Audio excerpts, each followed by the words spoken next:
Let us pray.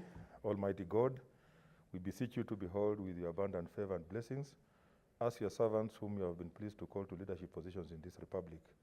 We seek guidance to treat and consider all matters that shall come under our deliberation in so just and faithful a manner as to advance the peace, prosperity, and welfare of our country and of those whose interests you have committed to our charge. Amen.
Order number 1, administration of oath.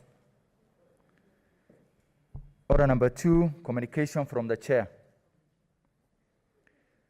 Order number 3, messages. Order number 4, petitions.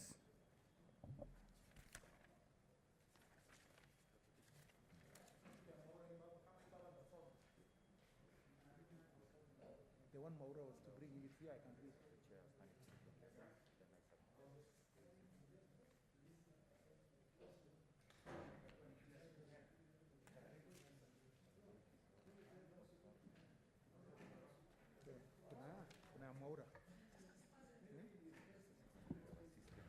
Okay, we start with the petition by the Chair Standing Committee on Labor and Social Welfare, Senator Sakaja.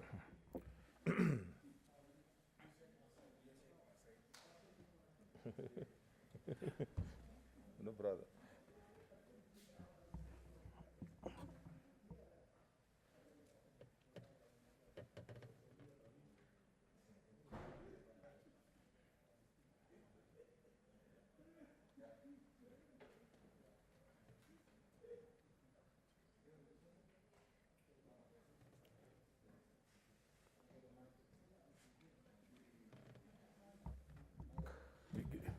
Okay. Oh, thank you. Mr. Speaker, I beg to lay the following paper on the table of the Senate today, Wednesday, 11th of November, 2020. What was that? Report of the Standing Committee on Labor and Social Welfare on a petition to the Senate concerning the rounding up, detention, transfer and dumping of street children by the Nakuru County government. Mr. Speaker, as is tradition, kindly allow me to just give salient features of this petition because the report is not discussed, but just the features of it. Mr. Speaker, this petition was presented to the Senate on the 27th of February 2019 by Senator Susan Kihika, the Senator for Nakuru County, and newlywed. The Speaker further directed that the petition be dealt with the standing newlywed by the Standing Committee on Labor and Social Welfare. The committee acknowledges the petition is long overdue, but Mr. Speaker, we note that it raises very delicate and pertinent matters regarding the welfare of children and in particular the welfare of street children. Mr. Speaker, we held 8 sittings, including with the petitioner, the Ministry of Labor and Social Protection, the State Department of Social Protection, representatives of the Street Families Rehabilitation Trust Fund. Mr. Speaker, we even visited the street children twice and went to that center. At that point, the trust fund had no board, and they're in the process of developing the national policy on street families. They've just been nominated to the board, and through our discussion with them, they were able to give us a draft policy, and we're still engaging with them once the draft is finalized. Mr. Speaker, we met virtually with the governor of, with Governor Liki Nyanjui, the governor of Nakuru County, who denied that such an incident occurred, Mr. Speaker, despite the fact being on the face of the matter. We made arrangements for a site visit to Nakuru County. Mr. Speaker, we had planned to meet the county commissioner, the county assembly, committee in charge of children and welfare, and the county government and the petitioners. Mr. Speaker, during that visit, the county commissioner informed me that he was new in the office and had no information. This is a little more than a year after. The county assembly and the county governor did not meet the committee. The governor didn't give an apology, and we saw him attending a funeral on TV. So, Mr. Speaker, we visited the Jomek Rehabilitation Center, where the rescued children have been housed, and met petitioners, some of the victims, and other stakeholders. Mr. Speaker, on the prayers, following the committee's engagement with the stakeholders in the petition, the petitioner's prayer that the Senate investigates the matter, the following observations were made.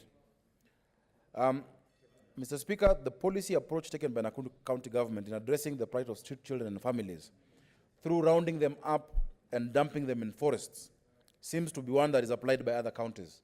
And I remember, Mr. Speaker, at some point, Senator Wetangula brought a similar matter of street children being rounded up, and because their noses look like Senator Lusaka's and mine, they are taken to Bungoma from Eldoret, from Uasin Gishu, because they look like they're from Western, Mr. Speaker. And this is what happened.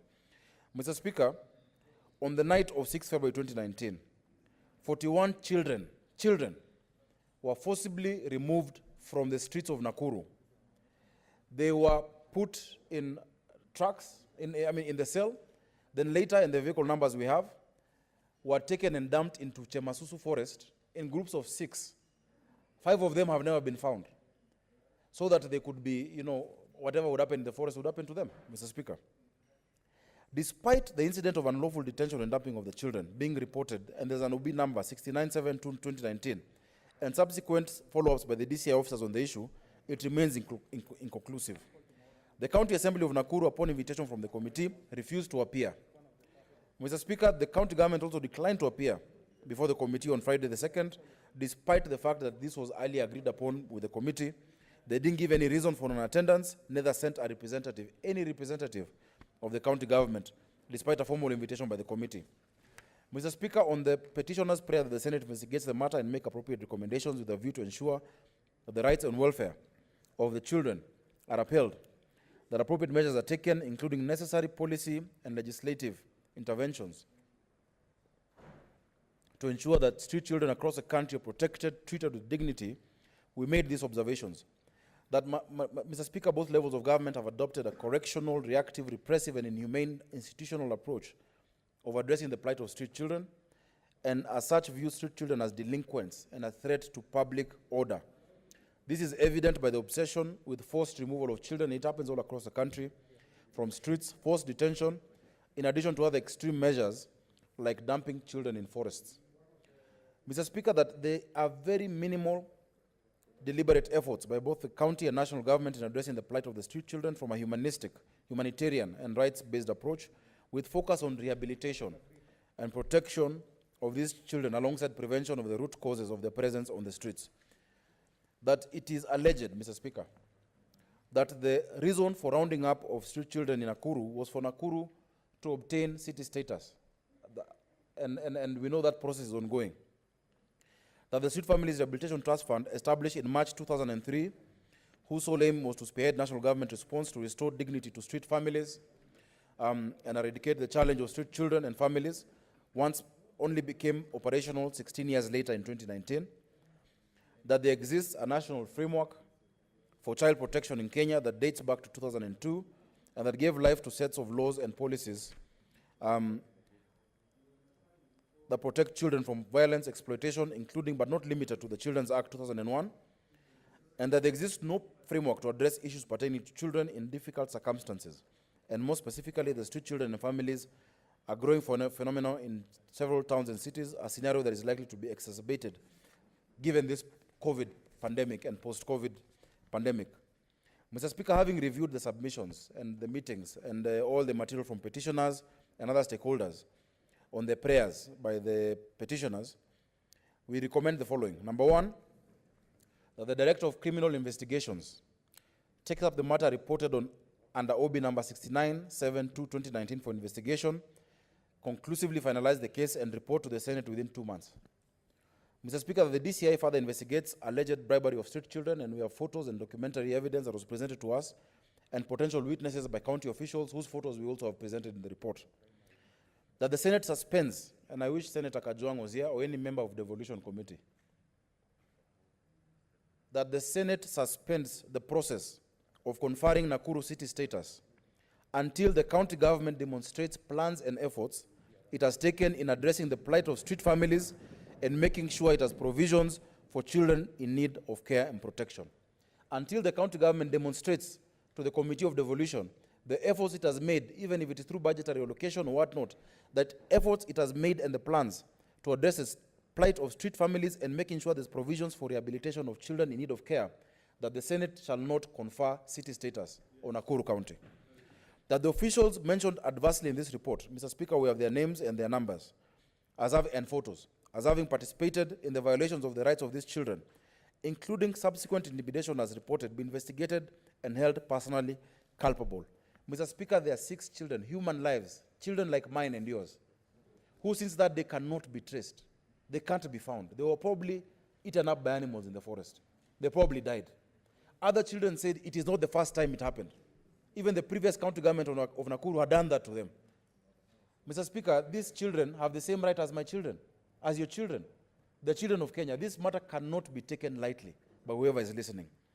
Mr. Speaker, on the second prayer, as I move, I'll conclude very quickly, on recommendations that appropriate measures are taken in terms of policy and legislative interventions to ensure that street children across the country are protected, treated with dignity, and accorded the opportunities, including but not limited to social protection. We recommend that, number one, the National Council for Children's Services follow up on the issue of dumping of street children in Chemasusu, and they must present their own independent report to the committee in 30 days from the tabling of this report from today. The county government of Nakuru ensures it complies with sections 40 and 42 of the Children's Act by one, providing for children who are in need of care and protection, provision for accommodation and maintenance of children, furtherance in the best interest of children in the care, provision of financial assistance towards the expenses of maintenance, education or training of children, and the accommodation of children in voluntary homes, including homes set up by voluntary children institutions. Mr. Speaker, the National Council for Children's Services should report to the Senate within 2 months on the compliance level of Nakuru County. And that report then shall be shared with the Committee of Devolution as well, as it addresses the matter of conferment of city status. The Ministry of Labour, working in collaboration with Street Families Rehabilitation Trust, develop and finalize this policy and for adoption by Parliament and present it to Parliament within the next 3 months. In addition, there are other perspectives, Mr. Speaker, that I will not go into, that have been listed in the report from A to H, which, Mr. Speaker, goes into the specifics. Mr. Speaker, we want personal culpability. These children, we first met them when we were dealing with Solai. You remember how long ago that was? We met them again just a few months ago. The trauma. These children need to be compensated. There needs to be compensation to these children. Somebody must take responsibility. Children cannot be put in vehicles with county number plates, and a governor says he's not aware. The matter has been in the news. He says he has not heard the issue. He has not seen the Hansard. Mr. Speaker, that irresponsibility cannot be supported by this Senate. And for the rest of the country, and for anybody who wishes to care to listen, Mr. Speaker, county governors must know, and even all public officials, that the strength of your county is not on brick and mortar or conferment of the status of city or a name. It is what you do for the most vulnerable in that county, or in that city, or in that office, for the least of those in society who cannot do anything for themselves. Mr. Speaker, we focus too much on things that are extra and additional and forgotten to focus on the hearts and, humanity, just basic humanity. That is what this country is dying for. That's what this country is crying for. Mr. Speaker, we went there, Senator Shionga shed a tear. We shed tears, Senator Mwaruma, on the plight of these children. We now know them personally, and I want to commend, and I had just forgotten that. Mr. Speaker, allow me, in conclusion, to commend one Honorable John Mutudho, former member of parliament for Naivasha, Mr. Speaker. Mr. Speaker, he has housed those children in those numbers, rehabilitated them, taken them through trauma, counseling. Some of them, Mr. Speaker, the state they were in, even medically, at no cost. The county government of Nakuru must compensate. And I know he didn't do it to be paid. He didn't do it even for politics or to be seen. But Mr. Speaker, God will remember what Honorable Mutudho has done for those children. And his own children will never go hungry. Thank you, Mr. Speaker. I table the report.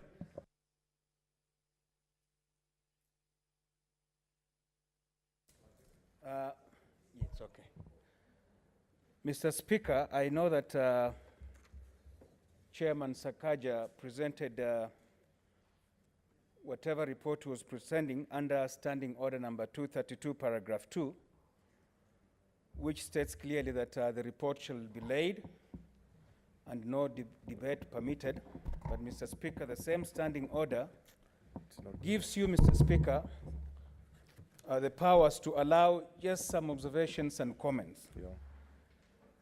I know it's not been the practice, but I want to plead with you, Mr. Speaker, that on this particular one, if you can allow us the 10 minutes to just make some observations and observations.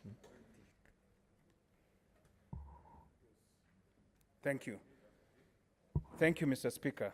So I'll go first. I know Senator Tangula is king. I'll go first. Mr. Speaker, Okay. let me begin by thanking Chairman Sakaja. Mr. Speaker, this is the second petition he's presenting this week as the chairman for the Labour Committee. Mr. Speaker, the petition he presented yesterday was very thorough. And in this particular one, they have demonstrated that they did a thorough job investigating the matter, and I'm sure the petitioners will be happy that the petition has been done justice. So we thank Senator Sakaja and his committee for the good job. Mr. Speaker, this is a very sad story. Children in this country and everywhere are all the same before the law and before God. And they must enjoy, even street children must enjoy the same rights that any other children enjoy in this republic. What was done by the county government of Nakuru is, to say the least, absurd. That they could go and dump street children so that they could look good to make Nakuru get the status of a city. Mr. Speaker, it is criminal, it is a sin before God, and they should never be forgiven. So I want to fully agree with the recommendations that have been made by the committee, that the culprits must bear personal responsibility. If indeed we know the names as you've stated, Senator Sakaja, the culprits must be brought to book and face the law as it is. It is a very sad story, and we agree fully with the recommendation of the committee that the Senate suspends making Nakuru a city until they demonstrate that indeed they are ready without doing the camouflages that they are doing. We support the committee, Mr. Speaker, and I want to urge that the Senate adopts the recommendations of this committee. I thank you, Mr. Speaker.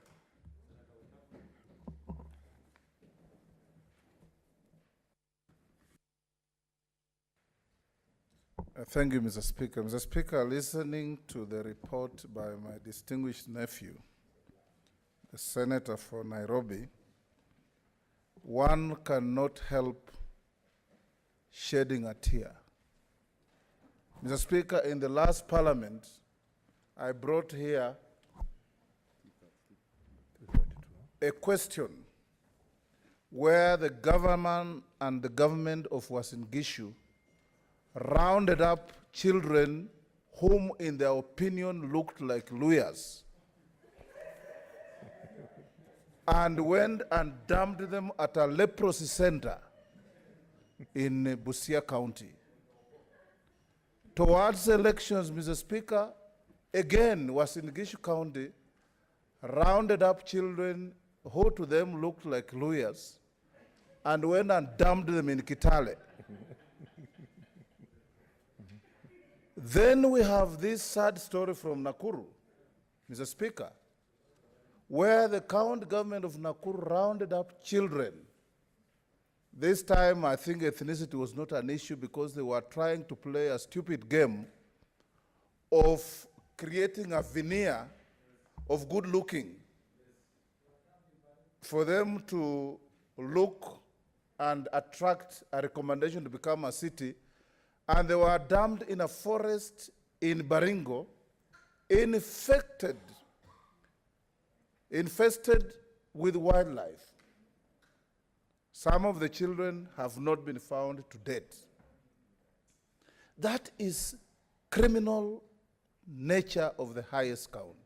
No wonder, Mr. Speaker, yesterday, the governors had the audacity to say in Naivasha that they want to be en masse excused from criminal liability of any nature. That was their recommendation yesterday as a condition for supporting BBI, that no governor should be held criminally responsible for anything whatsoever, howsoever. This is what they recommended and circulated to all Kenyans. I'm sure, Senators, you have read that. And these are the same people, Mr. Speaker, who are doing these criminal things. These are the kind of people who should be cited for crimes against humanity. Because children, Mr. Speaker, you judge a society on how it treats its children and the elderly and the persons that are in capacities of whatever nature. This case of Nakuru, Mr. Speaker, and I want to thank the committee for the in-depth report that I have tabled here. And that's why I keep on crying on this floor, Mr. Speaker, that you have to bring back the implementation committee of this House that can routinely follow up these kind of transgressions and hold state officers to account so that when we make recommendations, they are not rhetorics, they are not in vain. We have a committee that has to report back from time to time. The leadership of the County of Nakuru, Mr. Speaker, must be held criminally liable for the missing children. 7 of them who cannot be found, and the presumption is that they were mauled and killed by wild animals in Emboput Forest in Baringo.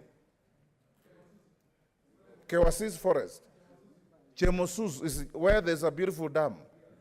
So, Mr. Speaker, I want to support these recommendations fully. Yes. People must be prosecuted.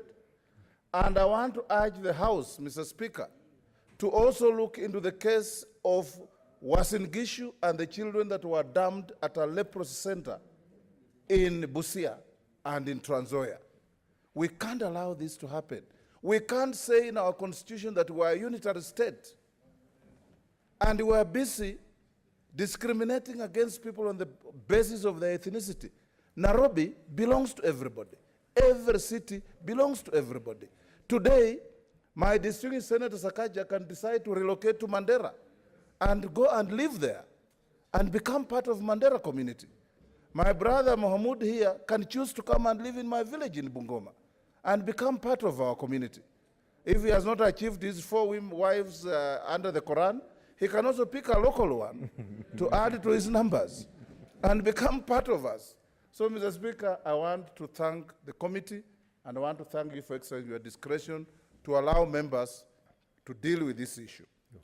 This is the kind of report, Mr. Speaker, if we changed our standing orders, that would have attracted a motion for members to debate this kind of callous, reckless, inhuman criminal behavior by people who call themselves leaders.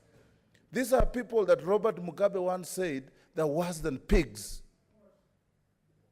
These are the kind of people we don't want in our society. Thank you, Mr. Speaker. Senator Onesimus Murkomen.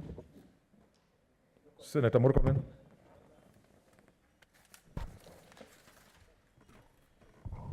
Mr. Speaker, first of all, I want to thank Senator Sakaja, the chair of the committee, for doing a fantastic job. Mr. Speaker, without any fear of contradiction, I want to say that Senator Sakaja is one of the chairs in this House who has led with distinction. And every time, Mr. Speaker, a responsibility is given to him, he has delivered, Mr. Speaker, 100%. And for avoidance of doubt, I have seen some opinion polls around rating us colleagues in this House. Mr. Speaker, I want to say that if I was given a chance to rate my colleagues, I would rate Senator Sakaja highly for, Mr. Speaker, his performance in this House. And, Mr. Speaker, I've seen these recommendations, and I don't want to spend a lot of time because we did spend a lot of time when the petition was brought here. What I want to appreciate is that the recommendations are solid. And many of these recommendations depend on other people performing their work. That is the DCI, Mr. Speaker, taking out responsibility to investigate thoroughly and present a report to DPP for prosecution.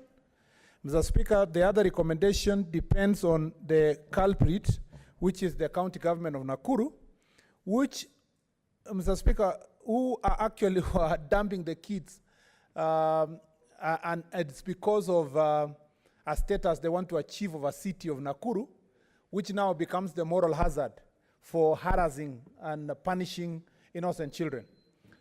It is a paradox because all cities in the world, including New York City, Chicago, Nairobi, Johannesburg, have street children, Mr. Speaker. And it is for that reason that there are certain responsibilities required of a county government to deal with street children. It is because of the city status that attracts street children. Otherwise, Mr. Speaker, it would never be a street if it was a village. So, Mr. Speaker, it is sad that little children are being punished because in pursuit of mortar and brick and status that, Mr. Speaker, should be achieved by helping the weak and the poor. And therefore, because of that, specifically because of that, Mr. Speaker, I want us to take recommendation number 3 very seriously. That, Mr. Speaker, for the county government to respond, because they attach a lot of importance, Mr. Speaker, to the accreditation, to the status of a city, because they attach a lot of importance to it. I want us as a Senate to hold that status, approval of that status, Mr. Speaker, until this issue is sorted out, Mr. Speaker, because it is the very issue that initiated the punishment of these kids. And if we do so, I am very sure that the county government, because they want the city status, will respond, Mr. Speaker, to this issue of the children within even a week, Mr. Speaker. And I am glad I sit in the devolution committee chaired by Senator Moses Kajwang.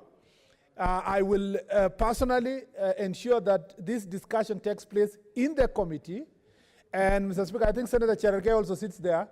And Mr. Speaker, when the report comes here, we will have a collective, and I hope Senator Sakaja sits in the Senate Business Committee. When the report comes for debate in this House, because this is a recommendation of our committee, the Senate Business Committee should hold that report until, Mr. Speaker, we achieve the implementation of this particular section before it is tabled in this House. Mr. Speaker, that is the only way if there are sections that the Constitution gives us teeth to bite, we take advantage of such a recommendation to bite hard until, Mr. Speaker, the county government of Nakuru would respond to the kids that were dumped in Chemasusu Forest, unfortunately. I thank you, Mr. Speaker. Senator Musurube, you keep it short. We have very limited time on that matter. Thank you, Honorable Speaker, for giving me this talk time. And Honorable Speaker, I want to say that Senator Sakaja has brought a very important petition on the floor of this House, and I actually congratulate him for being concerned about the vulnerable, the street children.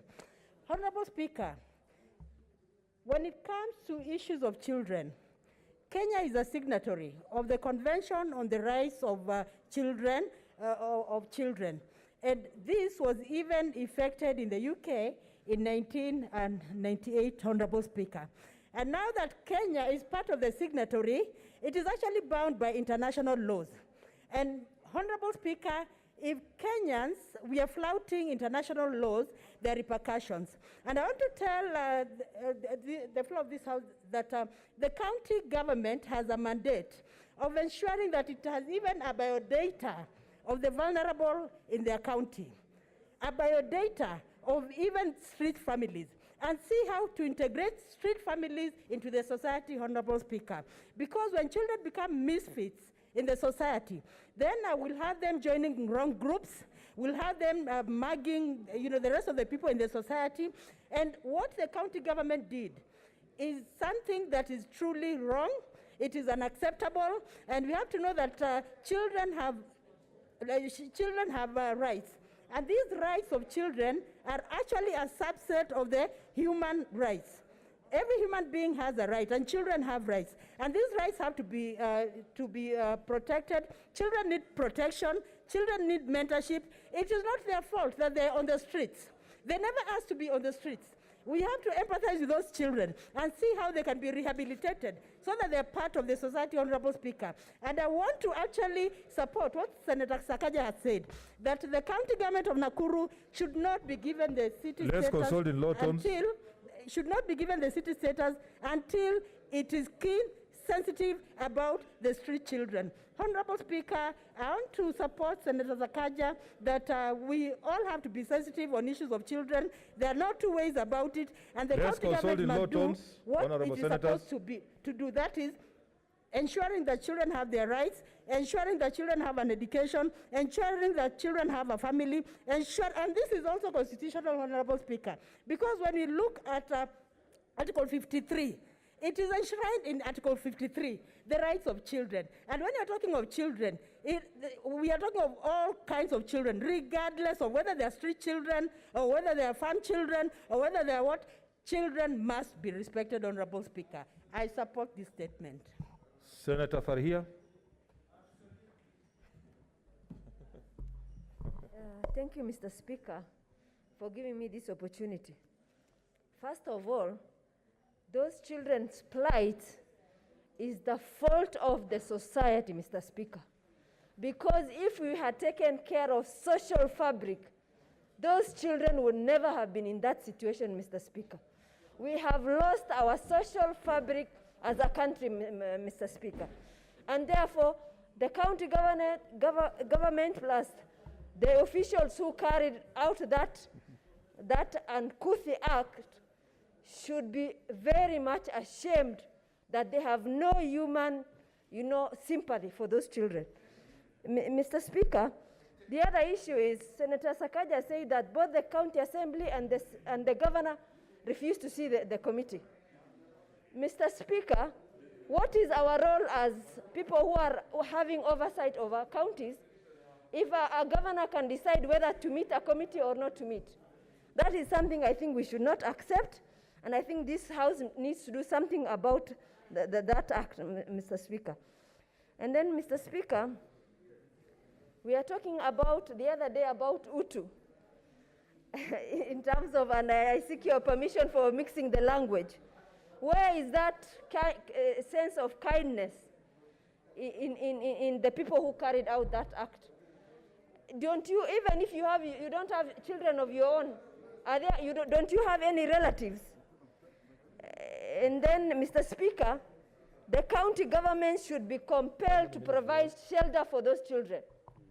Let them provide shelter, because that is the only way those children will be out of the streets. There is no any other way. And I agree with my colleagues that the city status of Nakuru should be withheld by this House until this matter is concluded, Mr. Speaker. And Mr. Speaker, I think when you think about your status as a city over the life of human being, then I think you are an animal who does not deserve to be part of society, Mr. Speaker, and we should get rid of you as quickly as possible. I thank you, Mr. Speaker. Senator Olekina, and our time is up on that matter.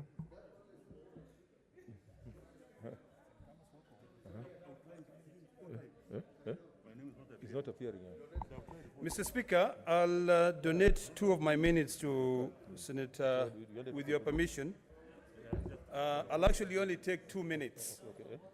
Mr. Speaker, let me begin by stating it clearly that Sorry, I didn't get what you said, Senator Mr. Ledam. Speaker, I said, with your permission, if the time is up, I can donate a minute to Senator Mtula and a minute to Senator Dulo. With your permission, of And course. I want to, because this is your birthday, Yes. just contribute. I'll give him his own, Thank you, thank his you. own, thank his you. own time. Thank you, Mr. Speaker. You are very kind.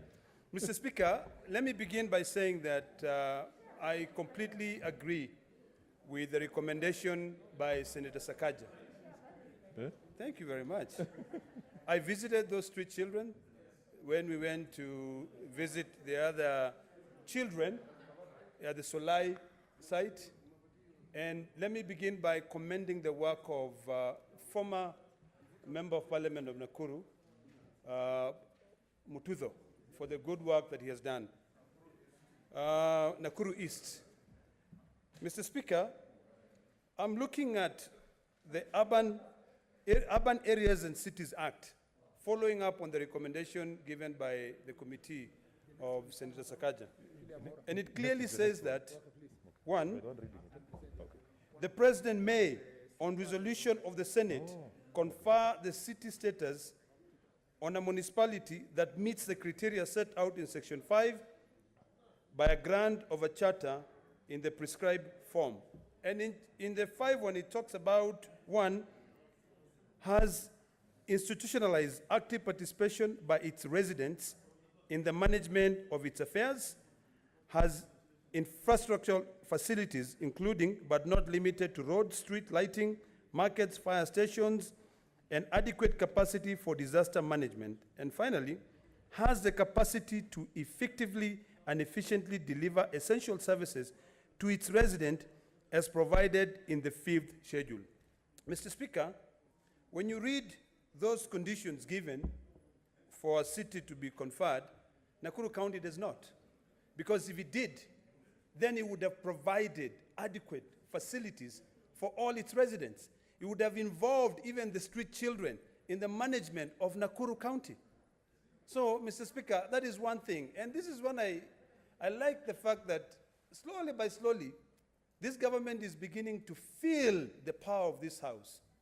And the country is beginning to feel the power of this Senate. When we amended the law, we ensured that the role of the Senate is clear. It is by resolution. Let me be the first one to join Senator Sakaja and his team and say that I will not vote to allow a county that does not respect its citizens to be conferred into a city.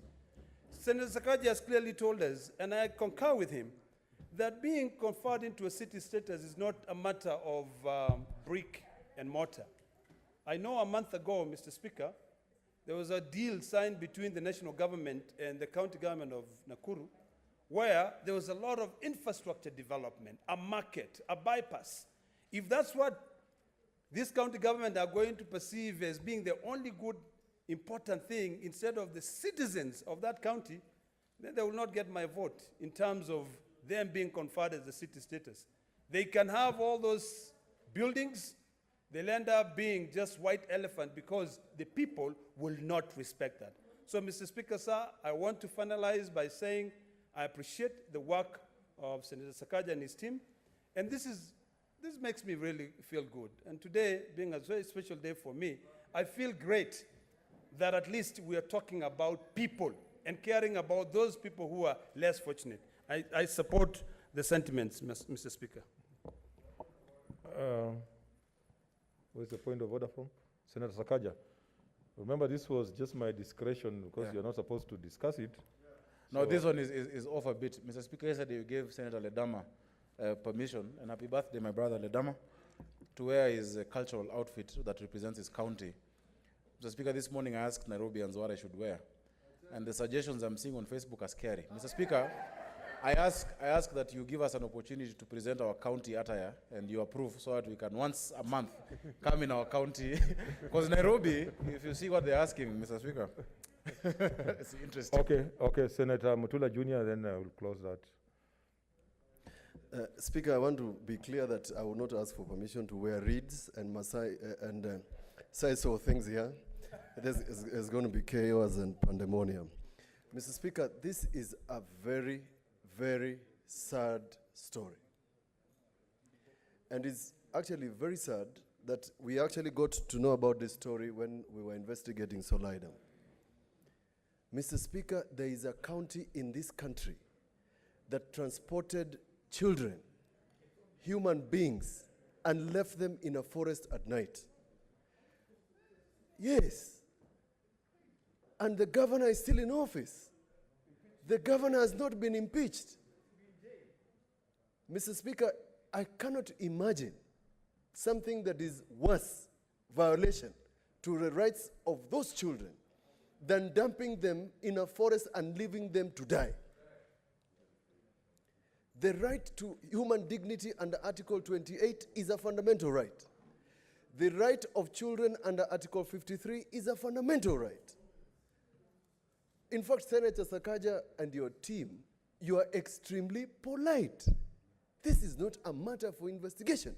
This is a matter of violation. And if the governor of Nakuru cannot apologize for the acts and omissions of his officers in order to get a conferment of a status, Mr. Speaker, that governor is incompetent, and we must say so, like we did in the case of Solidum. Mr. Speaker, we listened to the narration of children. It used to be said that in one of the tribes in this country, in the olden days, when they wanted to bury their dead, they used to take them to the forest and leave them to be eaten by hyenas. I'm sure, senators, you've heard of that. It is very sad. So that you clean up your city and make it look good, you evacuate children. Unlike Professor Anyang' Nyong'o, who has made sure that the city is clean, physically by cleaning it.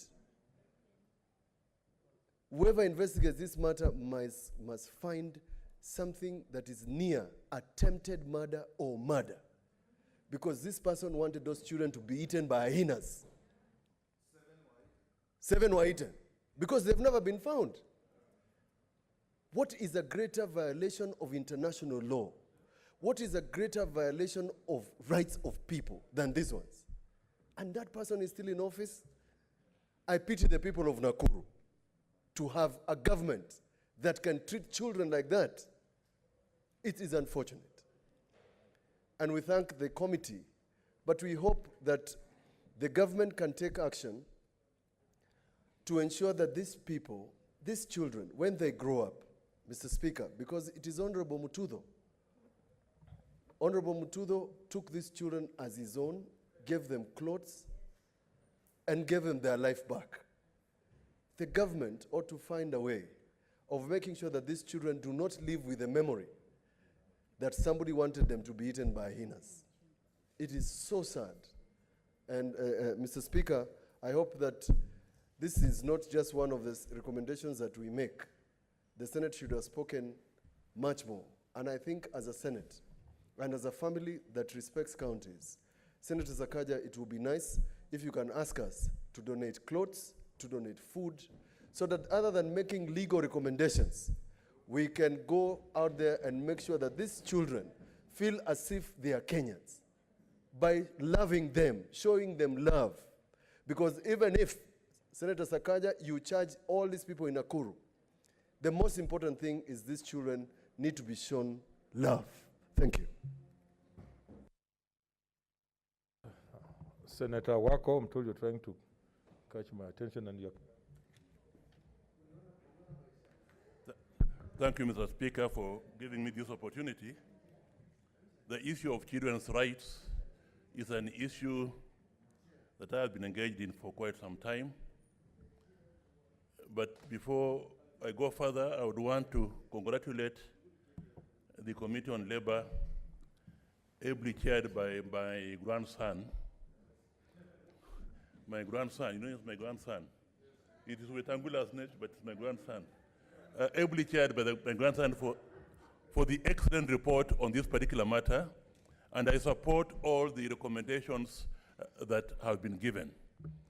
I just want to take the opportunity to move it to the national level, because we are, in this particular report, concerned with the children of Nakuru, but we should also bear in mind that this is a problem that goes across the whole of Kenya. Honorable Wetangula has mentioned was an issue, and how, because they look like Bukusus, lawyers, they are taken to Alupe in Busia County, which is my county, and they are taken to the forest somewhere, Kitale, which is terrible. But this is a problem that faces the entire country. Children, Mr. Speaker, sir, children have at one time not been taken care of under our laws worldwide. And when I was special rapporteur of the UN Commission, and I took a number of trips to Latin America, and my mandate was to investigate the very many deaths that were occurring in those countries. But in particular, I remember one country where almost an average of 200 children were being killed every night. The army or the whatever would go around at night, round them up, take them some deep into the forest, and actually shoot them. And that's why, Mr. Speaker, sir, we have the United Nations Convention on the Rights of the Child. And that's why, Mr. Speaker, sir, I can say I assisted, but I drafted the African Charter on the Rights and Welfare of Children. And that's why, Mr. Speaker, sir, the children's rights are specifically recognized under our Constitution, that is Article 53 of our Constitution. So the matter of children is a matter that if any nation does not handle its children properly, then that nation is not civilized, and that nation has no future. And therefore, it behoves us to look after the rights of the children, and not just the county governments, but also the national government, and not just the county government and the national government, but also people. And here I commend John Mututo. You know, people who are philanthropic, who have the right, the feelings for the children, they should take action in their own respective ways to look after the children, even if you look after one or two. Imagine every senator looking after 5 children. That will mean 300 children are looked after in this country. And therefore, my plea is that the country should take the issue of the children's rights very seriously, and that the things that have occurred, which have been investigated and whose recommendations I support, should be condemned, but we should go now further than that and now proceed to ensure that our children in Kenya enjoy their rights as enshrined in the Constitution. In fact, the Constitution says, if I may say so in particular, that the children should not be detained. But in those very exceptional circumstances where they are detained, Mr. Speaker, sir, they should be held separate from adults and in conditions that take account of the child's sex and age. Here, we know they were taken to the forest and killed to the extent where 5 of them cannot even be accounted for. Most likely 7. Oh, there are 7 of them. Sorry. 7 of them are not even accounted for. And priority really should go to accounting for those 7 who are not accounted for, Mr. Speaker, sir. With those few remarks, I once again commend the committee for this report and commend that it should be, committee's recommendations should be implemented. And if possible, maybe after 6 months, we should be told how the government, how the county government of Nakuru, and how the investigative arms of the government have implemented this report. Thank you. Next petition by Senator Isaac Mwaura. Senator Murkomen. Nowadays, since I want to be the speaker, in my new life, I now hold a brief for colleagues.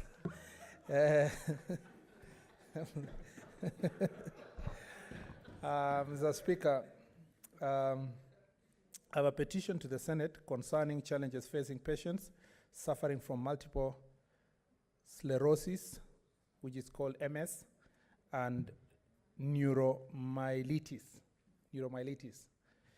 Mr. Speaker, neuromyelitis optica. Mr. Speaker, this petition is presented here by 3 petitioners. Marion Juma, Mr. Speaker, was my student at the Catholic University, and she's my friend. And Mr. Speaker, Jacqueline Mukiami, Lucia Ndolo, and Alexander Kula. This petition had been given to Senator Isaac Mwaura, who requested me to present on his behalf because he was held, Mr. Speaker, in Ruiru, performing other national duties. With the undersigned citizens of Kenya, and in particular multiple sclerosis, MS, and neuromyelitis optica, NMO, transplant survivors and families. Multiple sclerosis is a disease in which the immune system eats away at the protective covering of nerves, resulting nerve damage, disrupting communication between the brain and the body. Neuromyelitis optica spectrum disorder, also known as Devic disease, is a chronic disorder of the brain and spinal cord, dominated by inflammation of the optic nerve, optic neuritis, and inflammation of the spinal cord, myelitis. Draw the attention of the Senate to the following: that multiple sclerosis, or simply MS, is a rare autoimmune disease that causes the body's own defenses to destroy neurons in the brain and spinal cord. That neuromyelitis optica spectrum disorder, or simply NMO, also known as the Devic disease, is a chronic disorder of the brain and spinal cord dominated by inflammation of the optic nerve, optic neuritis, and inflammation of the spinal cord, myelitis. That both the NMO and MS are debilitating disease because they affect the nerves. When you suffer from MS or NMO, the body destroys myelin, the fatty insulating material that covers the nerve fibers that form part of the nervous system, which controls all body functions. That the myelinated nerves cannot transmit impulses to the brain or spinal cord and from the muscle in the body. Consequently, MS/NMO patients sometimes have difficulty with simple things like swallowing food, blinking, vague vision, controlling their bladder or limbs, or focusing their eyes on an object. Further, symptoms of MS depends on which part of the nervous system is targeted. Common problems may include fatigue, continence problems, sexual problems, constipation, pain, cognitive, thought-related changes, altered sensation, and muscular and visual changes. That a person with MS or NMO may struggle to come to terms with their disease. They might fear for their future or suffer from low self-esteem because of physical changes they are experiencing. Further, MS can target virtually any part of the nervous system. It can affect the nerves of the reproductive organs, which leads to changes in sexual functioning, slowed arousal time, reduced libido or desire, and altered orgasmic response are not uncommon experiences. That the growing burden of MS and NMO disease has been raised as one of the most significant barriers to the attainment of the universal health care. That in line with the Big Four agenda, universal health care, NHIF does not cover MS cases. Most patients end up as people living with disability. That we have made the best efforts to have these matters addressed by the relevant authorities, all of which have failed to give a satisfactory response. That none of these issues raised in this petition is pending in court of law, constitutional, or any other legal body. Therefore, your humble petitioners pray that the Senate investigate this matter and, 1, initiate the subsidy of the price of medicine to more affordable prices. A DMD disease-modifying drug or weekly injection can go to as high as 100,000 Kenya shillings. Mr. Speaker, that's weekly.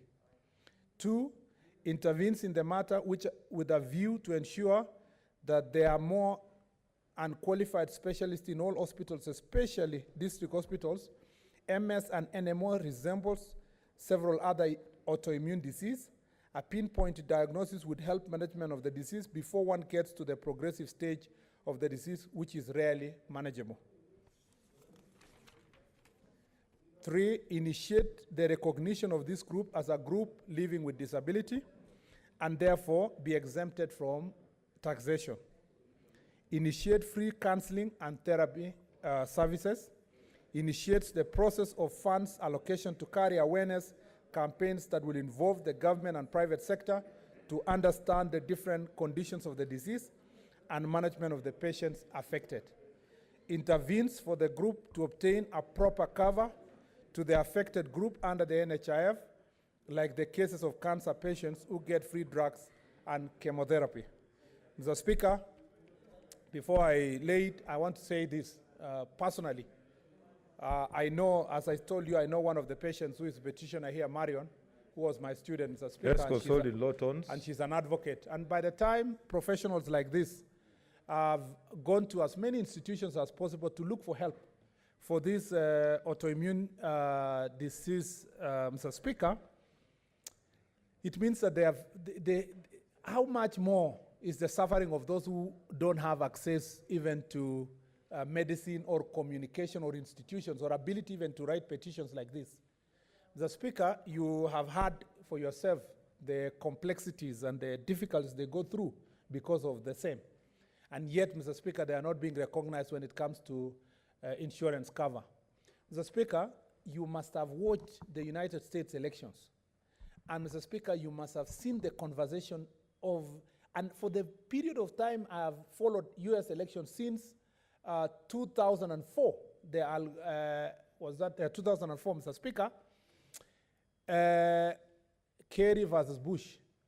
Mr. Speaker, the conversation has always been about healthcare, insurance cover, protection, Obamacare. All this, Mr. Speaker, has always been about protecting the most vulnerable in the society and making sure that they can get medical attention. You can see the patients, they are saying the medicine go up to 100,000 a week. Mr. Speaker, that is expensive and very few families can be able to afford. And I think, Mr. Speaker, I am so glad that people in this country, and they have a right, they believe in this House. They have faith in the Senate. They brought this petition, Mr. Speaker, because they believe that through the relevant committee of this House and the intervention of this House, we are able to reach, Mr. Speaker, the institutions that have been unable to be responsive. And I hope, Mr. Speaker, that this petition will be considered, looked at thoroughly, and Mr. Speaker, we will find the necessary intervention to ensure that our counties and the national government play a key role in ensuring that these patients and many others in this country who suffer similar diseases are given proper medical attention and medical cover. Mr. Speaker, I beg to lay this report and request my colleagues and this Senate to give it the highest consideration. Just the same way Senator Sakaja has done in his committee, the committee that will deal with this petition, I really will be very keen to know the kind of recommendations we have achieved. And I hope to be one of the people notified the day the committee will be meeting the relevant institutions, whether the ministry or the NHIF, among other institutions. I thank you, Mr. Speaker. Honorable Senators, pursuant to Standing Order number 231, I shall now allow comments, observations, or clarifications in relation to the petition for not more than 30 minutes. Senator Abshiro Soka. Mr. Speaker. Mr. Speaker, I am quite familiar with multiple sclerosis because I lost a very good friend and big sister of mine, Adilia Bashir, to multiple sclerosis a few years ago. And yes, the petitioners are right.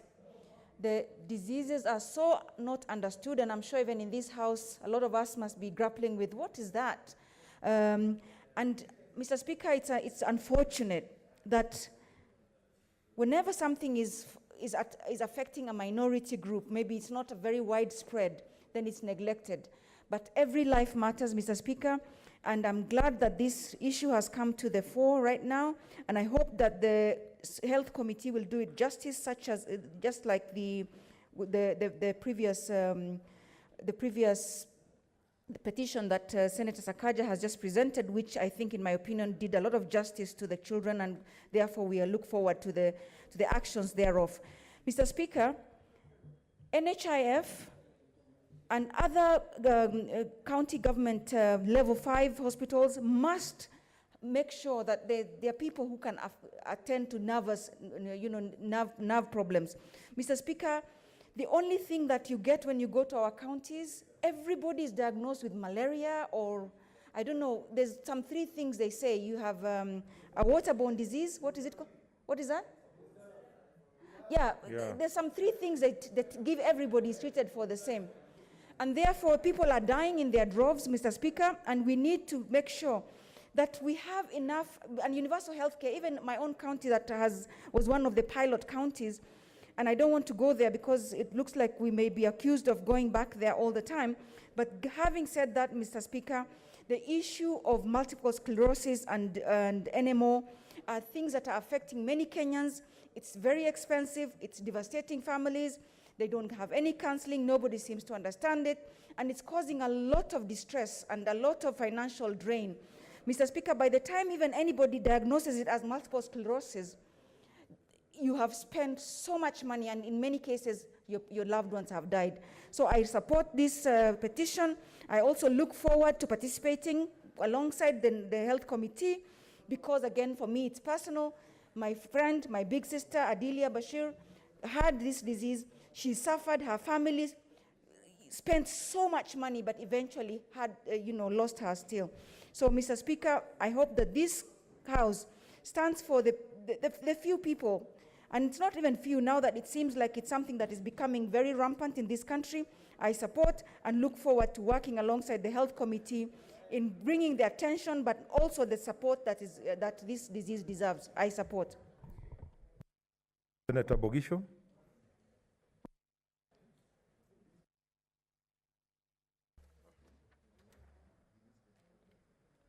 Thank you very much, Speaker. Speaker, I just want to support this petition brought by people with this condition and people who care about other people, but also brought to this House through Senator Murkomen and Senator Maura. Mr. Speaker, these are 2 conditions. And I just want to thank these people who identified these very rare conditions, Mr. Speaker. These conditions are not so many. And the problem with our medical system, Speaker, is that we kind of live in silos and treat people in silos. So that if you are dealing with a medical condition which is very rare, where you have to order maybe drugs in smaller quantities, you'll find that nobody takes interest in those because it's not good enough for business. And that's our problem, Speaker. And I think, Mr. Speaker, we need to look at health holistically so that conditions like this, and you'll find many people don't even know they have this condition because there is no specialist who can tell them they have this condition. And so we need to start thinking in terms of helping. If some people have come together and told us that they have this condition, it's about time we made it possible for others with similar symptoms. Let's talk about this condition so that people with similar symptoms can come forward and be able then to get treatment. Mr. Speaker, the condition, the multiple sclerosis condition, and that's the one that has actually been more common that I have known about, and I know people who have suffered from this condition. It's a very debilitating condition. It's actually, Mr. Speaker, likely to cause permanent conditions. And even, Speaker, people become almost conditionally disabled completely. You've heard about the symptoms. They may not even have children. They might not have this situation. They may have, everything can happen to them because there is no coordination between the brain and parts of the body. Mr. Speaker, this condition is where your own immune system, if you're strong, if your immune system is strong, the system turns on you, on your nerves, turns on the sheath of the nerve and begins to eat. And then, Mr. Speaker, once the nerve endings have been eaten, then you cannot coordinate. You cannot be coordinated. And that is really the real issue of this condition. And if you cannot coordinate, you start having sensations, prickings, things like needles pricking you all over. You can't be comfortable. And Mr. Speaker, these are Kenyans who must now be assisted. I know very little about the other neuromyelitis optica spectrum disorder, but it must also have the same problem because it is a chronic disorder of the brain and the spinal cord, almost the same condition, dominated by inflammation of the optic nerve. Mr. Speaker, what this means in this petition, that the committee that's going to look at this petition, please, let's get to the bottom of rare conditions that our people suffer from and see how we can facilitate the treatments. People have to go overseas to get this treatment. People have to have specialized doctors to have from outside to get treatment, and yet we can do it right here in Kenya. So I do hope, I support that we move forward instead of just thinking about the things, the common areas that we know. Let us focus at least on these two and then find out also other conditions that our people have. Mr. Speaker, I want to congratulate the senators who brought this and also the people who stepped forward, the citizens, the 3 citizens who stepped forward. I do support. Thank you. Senator Abdullahi Ibrahim.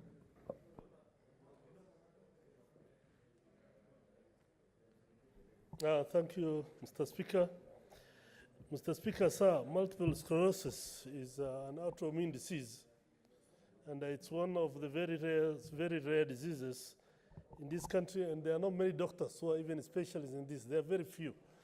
So when these issues are found in the rural areas or in the counties, people are not even able to diagnose them. So most of the time, by the time it reaches to where you can get a proper diagnosis, then it might even be too late.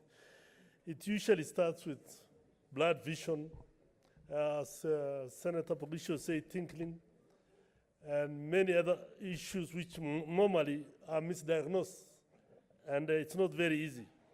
In this country, I think the people who specialize in these autoimmune diseases are very few, and it's a very specialized, usually set of the medical field. Mr. Speaker, it will be nice to have at least a doctor who deals with these issues at every county level, but it's not that easy. So when it comes to also NHIF and how it is treated, most doctors might not even know what they're dealing with. So by the time it's referred, it might even be too late. So hopefully when it comes to the committee and it's referred to the health committee, we will do what we can as a committee and do our best. And hopefully we will be able to help these individuals in the long term. Thank you. Senator Musuruve. Honorable Speaker, thank you for giving me an opportunity to speak on this unique form of disability, that is multiple sclerosis. And Honorable Speaker, I want to say that it is unfortunate that many people suffer through multiple sclerosis but they have no way of being helped, in the fraternity of disability. It is unfortunate, Honorable Speaker, that anyone at any age can catch this disease, which eventually leads to disability. And I want to say, Honorable Speaker, there is also need for the government to raise awareness on this issue. This petition should be handled so that people with multiple sclerosis are actually a category of persons with disabilities. This is because as the disease progresses, you'll find that people suffering from multiple sclerosis have low vision, have issues with their bowels, have issues with their bladders, and sometimes you also find, the tingling in the thumbs and fingers.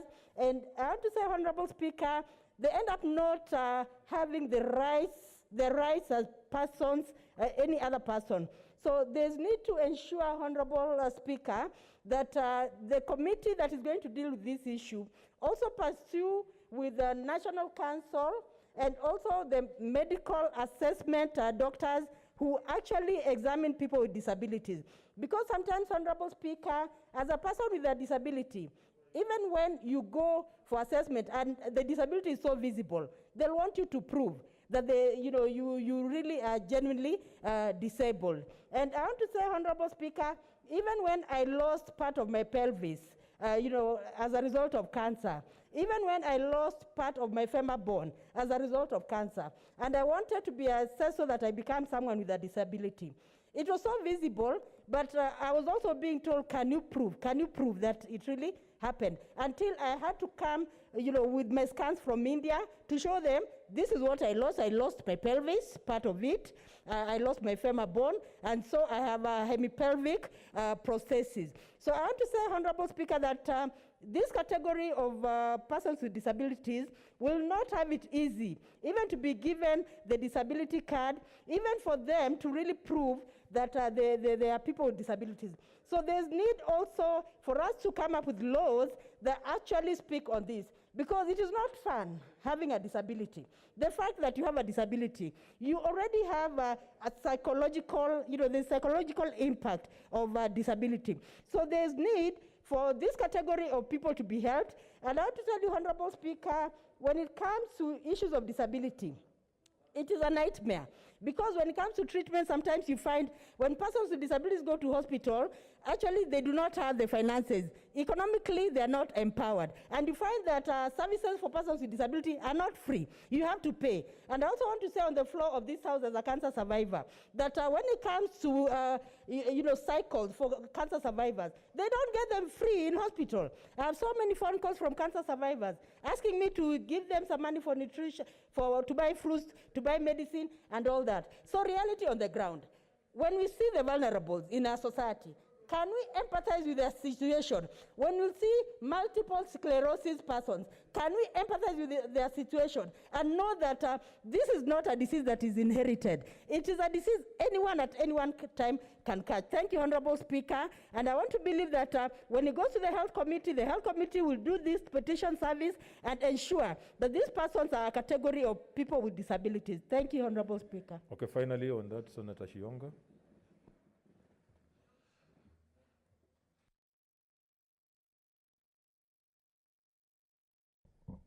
Thank you, Mr. Speaker, for allowing me to contribute on this petition. Mr. Speaker, I would like to start by thanking the 3 citizens who brought these petitions, especially on this disease that we are talking about, the multiple sclerosis or MS condition. Mr. Speaker, this condition is next to death. And if you look at the people who survive, then they survive in a lot of pain in their life or throughout their life. The disorder that affects the brain and the spine then affects the whole body. It leaves you next to impossible to do anything. And I would really prefer such conditions in Kenya to be treated with a lot of care if discovered. Most of such people, when they get into such a condition, then they lose hope very fast, and their lifespan then decreases because they have lost hope. Mr. Speaker, I came here with a motion last year on sickle cell, where people are really spending a lot of money to treat sickle cell condition in pockets of areas in our communities. And many of them are misdiagnosed before even the disease is discovered.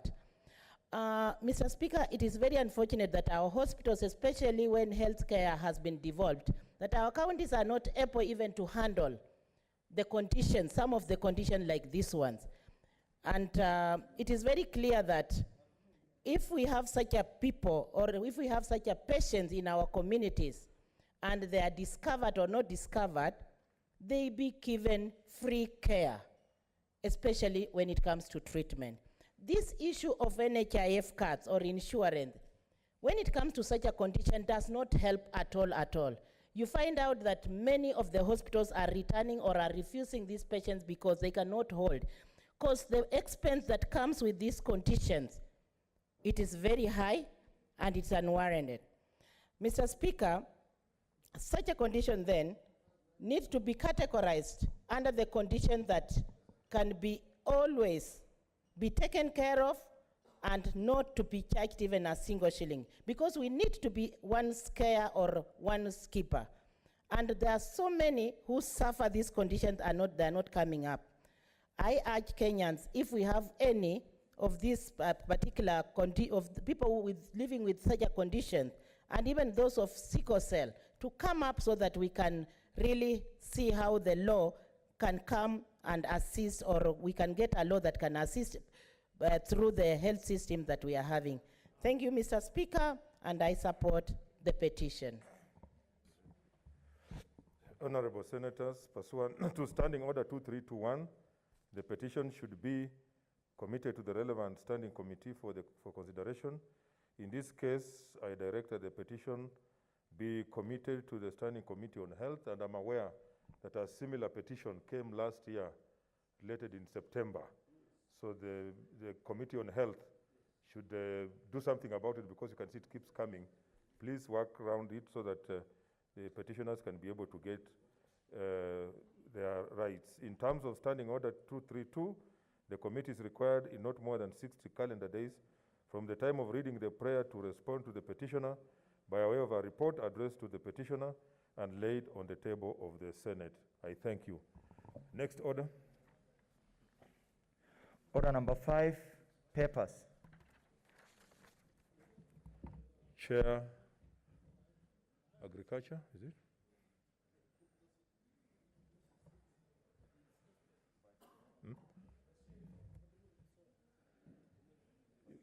Vice Chair? Okay.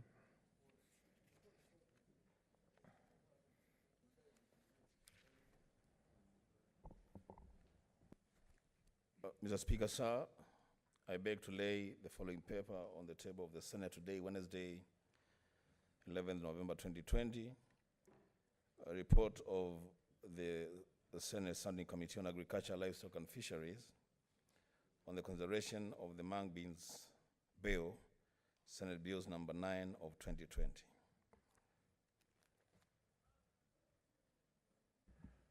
Okay, next order. Order number 6, notices of motion. Order number 7, statements. Senator Wambua.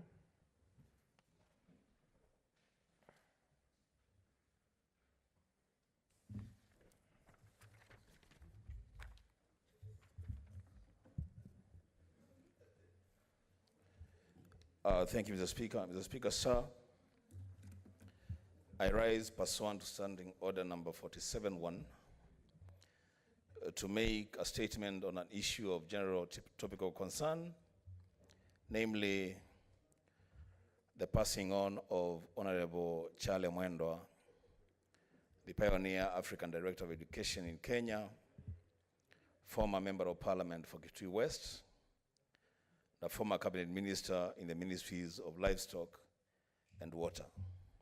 The Speaker, I wish to start by conveying my condolences to the family of the late Honorable Charlie Mwendwa, who passed away on 3rd November 2020 at the age of 94. To his wife, Jacinta, his children, Mumo, Vonza, Suki, Zambu, Munyoki, and Mukeli, I convey my condolences. Honorable Chale Mwendwa, who came from Kitui County, was one of Kenya's pioneer educationists, and he served as the first indigenous Kenya director of education in independent Kenya. His demise comes soon after Kitui County lost one of his sons and top legal scholar, the late Philip Zamba Kitonga, Senior Counsel.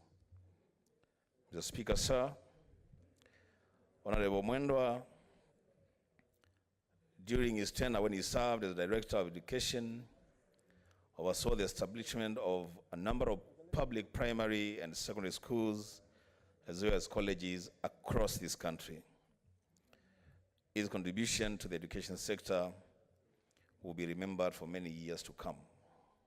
Mr. Speaker, sir, the late Honorable Mwendwa also served as a member of parliament for Kitui West between 1985 and 1988, following the death through a road accident of his brother, the late Kitili Mwendwa.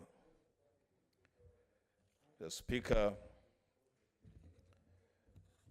the late Honorable Mwendwa was among the key figures who founded the Democratic Party alongside former President Mwai Kibaki when multi-party democracy was introduced in the country in 1991. He quit elective politics in 1992 to focus on other interests, including his passion, which is the development of education sector in the country. And upon leaving elective politics, the late Honorable Mwendwa successively established Riverside Junior Academy, St. Austin's Academy, and the Coast Academy. Speaker, sir, the late Honorable Chale Mwendwa comes from a family of many firsts. His older brother, Gala Mwendwa, was Kenya's first Minister for Labor. His other brother, Gitili Mwendwa, was Kenya's first African Chief Justice. His sister-in-law, Honorable Nyiva Mwendwa, was the first female cabinet minister in Kenya. The Speaker, sir, the late Honorable Chale Mwendwa, a son of the late Kitui Paramount Chief, Mwendwa Kitavi, will be laid to rest on Friday this week in his home in Matinyani of Kitui West constituency. May the soul of the late Honorable Chale Mwendwa rest in eternal peace. I thank you, Mr. Speaker. Okay, Honorable. Order, Senators. Order. You've heard that message from the Senator Kitui, and given that this was our colleague in Parliament, before I allow comments, I will request that we stand for 1 minute silence in his honor.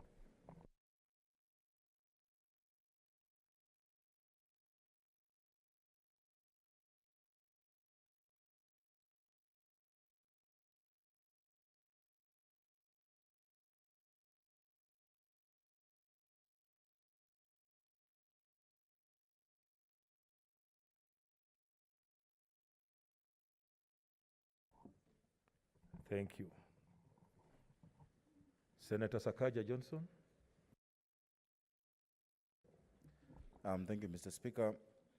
Mr. Speaker, on behalf of the people of Nairobi City County, where, of course, the late lived together with his family and breathed his last at Aga Khan Hospital, Nairobi, on behalf of the people of Nairobi, I want to convey my condolences to the family of the late Honorable Mwendwa, the people of Kitui County, and the people of Kenya.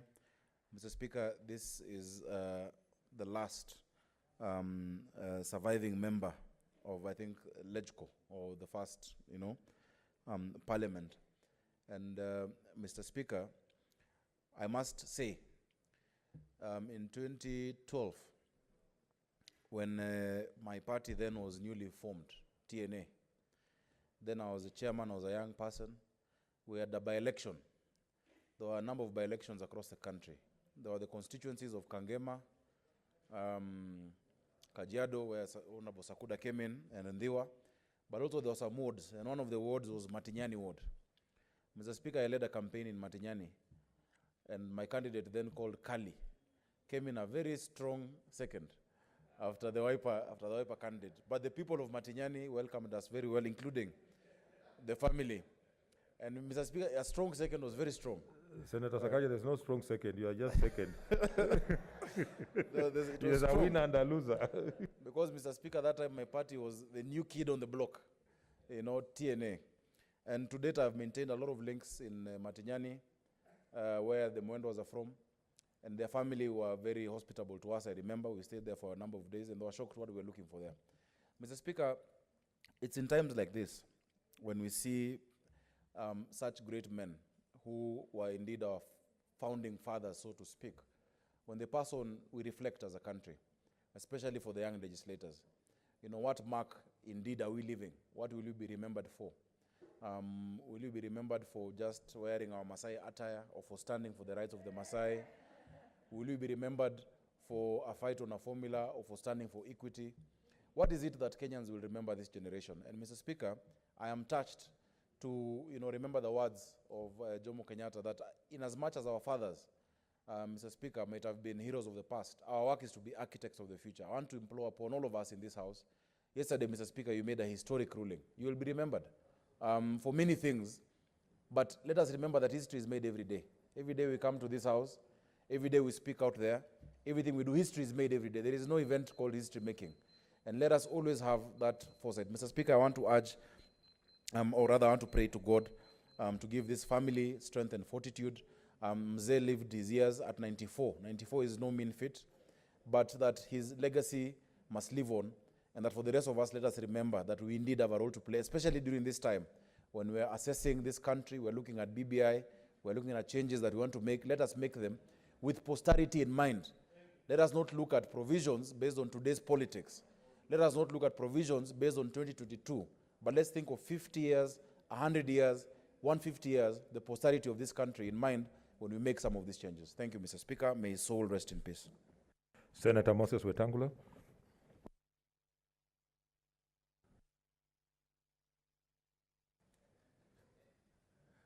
Thank you, Mr. Speaker. Mr. Speaker, Madam Speaker, I join the distinguished senator for Kitui and the House in sending my message of condolences to the family, friends of the late Charles Mwendwa, who served as a member of parliament, a cabinet minister, and before that was a very well-known educationist in this country. Madam Speaker, I noticed that in the obituaries, the funeral will be a private family affair, so this is the only opportunity we can be able to send our very heartfelt condolences. I recall when his late brother, Ngala Mwendwa, passed on, we went to Kitui and gave him a hero's send-off. Indeed, as Senator Wambua says, Charles Mwendwa comes from a family of great distinction, having had first African Chief Justice, the late Ngala Mwendwa, who was a minister, Charles himself a minister, Nyiva Mwendwa, whom I had the distinction with Senator Bogisho to be in the 7th Parliament with. It's a family that has made tremendous contribution to the development of the politics and socioeconomic activities of this country. So as we mourn his passing on, actually at the age of 94, we celebrate his life because to live up to that age is a great, great act of God's providence and personal achievement. And I want to remind my distinguished nephew, the Senator for Nairobi, that Mzee Nathan Waliaola Munoko, a member of the Legico and a former member of my constituency, then called Bungoma Central, is still living. So Charlie Mwenda was not the last, and I think there are a few. There's one other in Meru, and one or two others that we know of.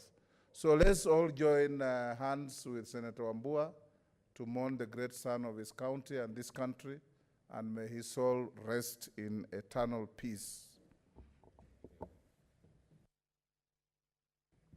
Thank you, Senator. Senator Pokisho Samuel.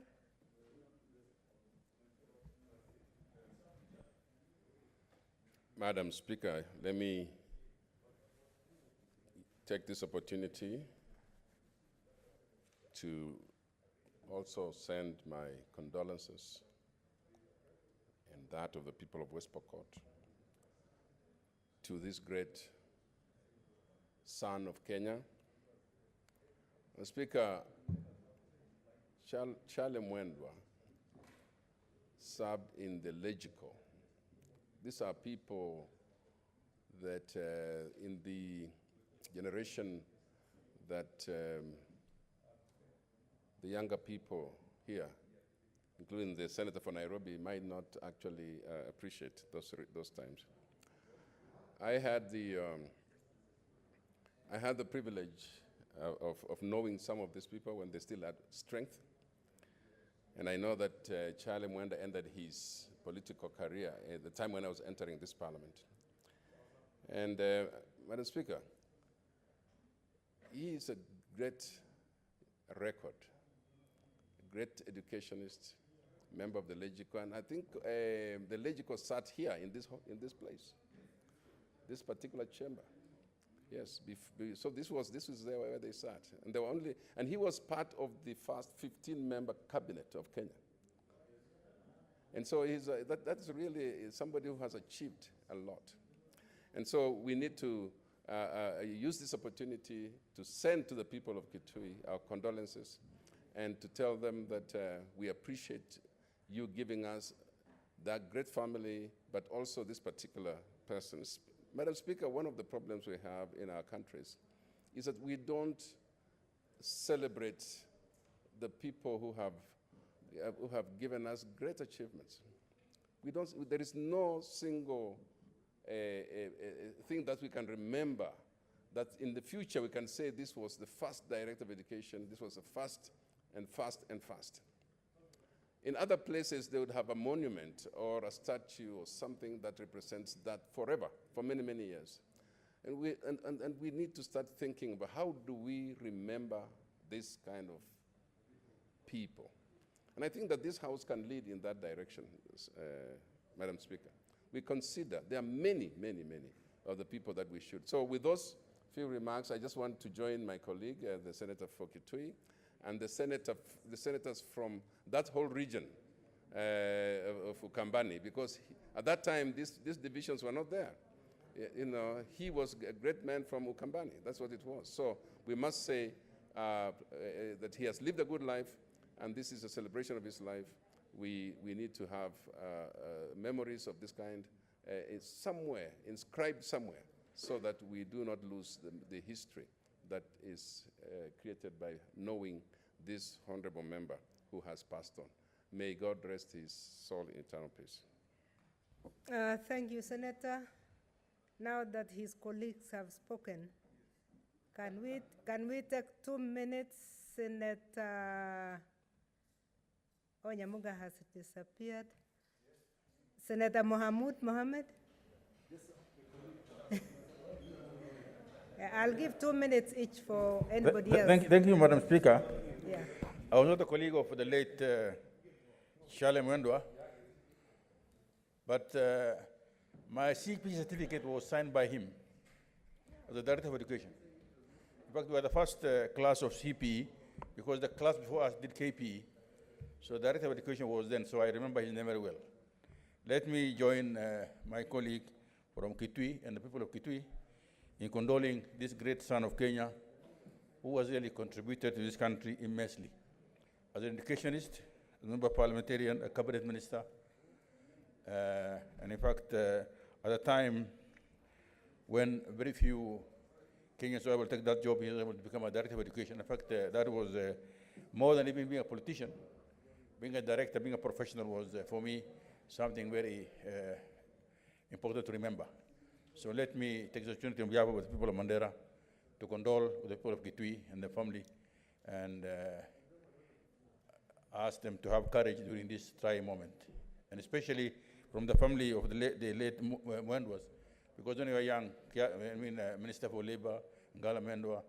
In fact, when Minister Niva Mendwa became the only minister for women minister in Kenya, I was then a civil servant, and in fact, we really took pride in her becoming. In fact, she led the delegation to Beijing, and my wife was in that delegation, and we were very proud that there was a minister, a lady minister for the first time. And I happened to have visited her home in Kitui with my able minister and Vice President Mudi Awori when I was a PS under him. May God rest his soul in eternal peace. Condolences. Thank you. Thank you, Senator. I was also in the delegation, led by Nyiva Mwenda. 2 minutes to Senator Halaga Bishiro. Thank you, Madam Speaker, for allowing me to join my colleague, Senator Wambua, and giving my heartfelt condolences to the late Honorable Charles Mwendwa. I already passed my condolences during the committee meeting this morning. Because the Honorable Charles Mwendwa is known to me personally. He's been a neighbor on Riverside. The office park where I'm sure a lot of you go to, it belongs to him, and Ports and well, the office park and Ports and Palms, and, yeah. So I think in my early years I used to be his tenant. I used to have an office up there, and he would always come and walk there, up and down, and I would have a small chat with him. May the good Lord rest his soul in eternal peace. But having said that, we celebrate his life. Of course, the death of a loved one is most painful for the family. But having said that, Honorable Charles Mwendwa was like a father to all of us. He was a member of parliament, a minister, and we celebrate his achievements, and we celebrate the fact that he's left behind St. Austin's and other academic institutions that are still serving our children. So may his soul rest in eternal peace, and as we Muslims say, from God we came, and to him we must all return. But we are very proud of the footprint he has left in this country. Thank you very much. God rest him in peace. Thank you, Senator. Senator Milko Alice Chepkorir, 2 minutes. Thank you very much, Madam Speaker, for giving me this chance to condone the great minister and alleged leader from Kitui County. I want to say, Madam Speaker, that was a great Menda because of the fact that in the early 70s, the Mwendas were a household name. Not because of the fact that they were just simply workers, but because they did an excellent job. I want to condole with this great leader who started colleges and schools right across the country. And even after he went to rest, or when he retired from politics, he went ahead to begin schools in order to contribute skills as well as experience, expertise, which he knew that this will go a long way to actually spur the economy in our country. Indeed, the Mwendwa, as a politician, must have been a great leader because he meant that even the members of his own family, and that is why from that family, we were able to get the first lady minister in the name of Nyiva Mwendwa, and we are grateful that that was our first trailblazer to the women fraternity. Madam Speaker, Indeed, that is a challenge, as my chair in Labour said, as leaders, what are we going to leave when it comes to our time? That is, what type of legacy shall we leave in terms of what we are doing right now, so that where people can stand up to count the issues that you're able to contribute to the society. With those few remarks, Madam Speaker, I want to really say that was a great leader, and may his soul rest in eternal peace. Thank you, Senator Kilonzo Mutula Jr. Senator Kilonzo Mutula, I'll give you 3 minutes because of good neighborhood. So I almost took it because of noise from that corner. Thank you, Speaker. Thank you, Madam Speaker. In fact, in my case, I was the lawyer of the trustees of Ukamba Agricultural Institute. Charlie Mwendo was trustee number 1, and this good gentleman walked into my office in 2009. Madam Speaker, I don't know whether you managed to go to Southeastern Kenya University when you were in Kitui. I started it. Oh, you started it. Now, that is even better, because Charlie Mwendwa, Titus Mbadi, David Moka Mutiso, David Mumo, and Archbishop Ndingi Mwana Wanzeki are the trustees of that land that is 10,000 acres that has created Seuko in Kitui.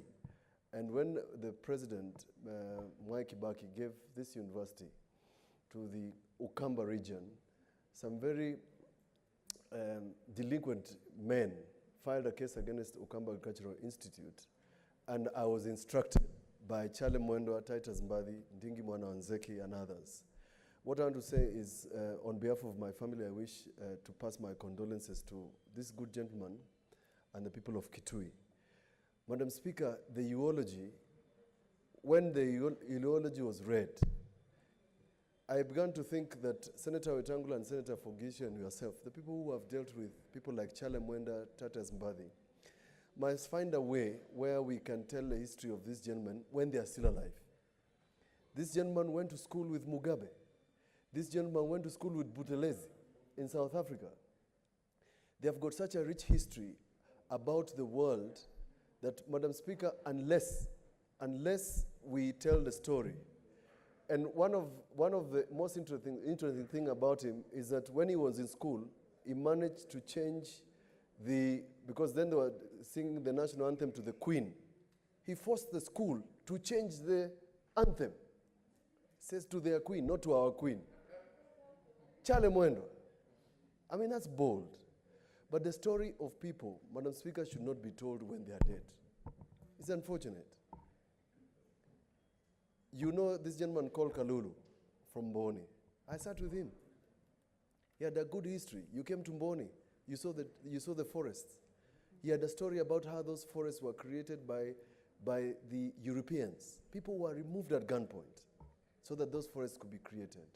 Can we find a method, Majority Leader, where we honor these people for the work they did, but we tell the story when they are alive?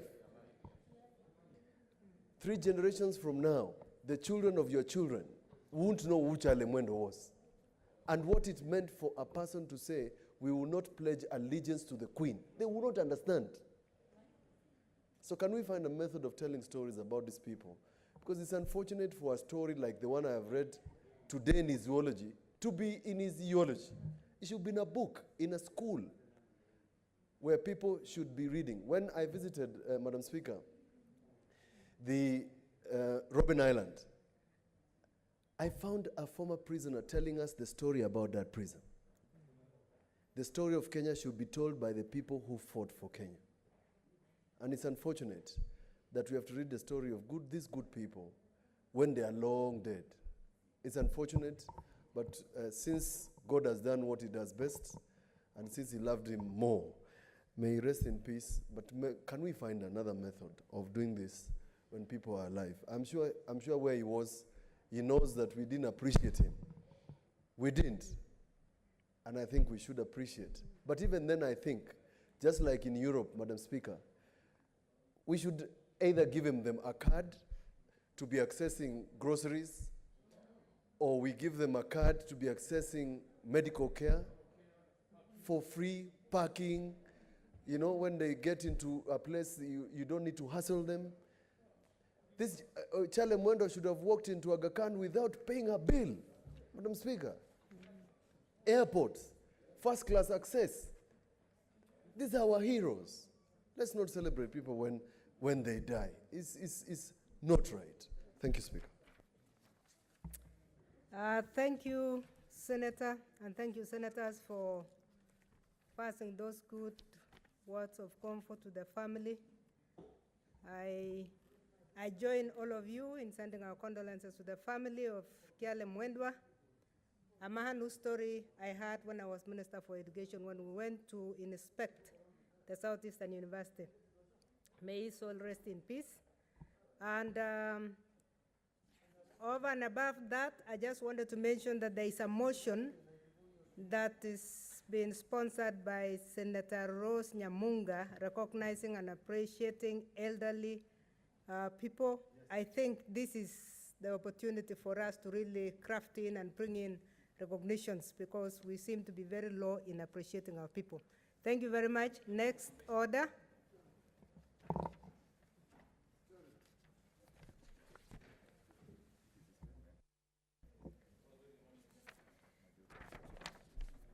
Okay, we are finished 47-1 statement, but we have the majority leader's statement. Please come forward and proceed. Give us your statement.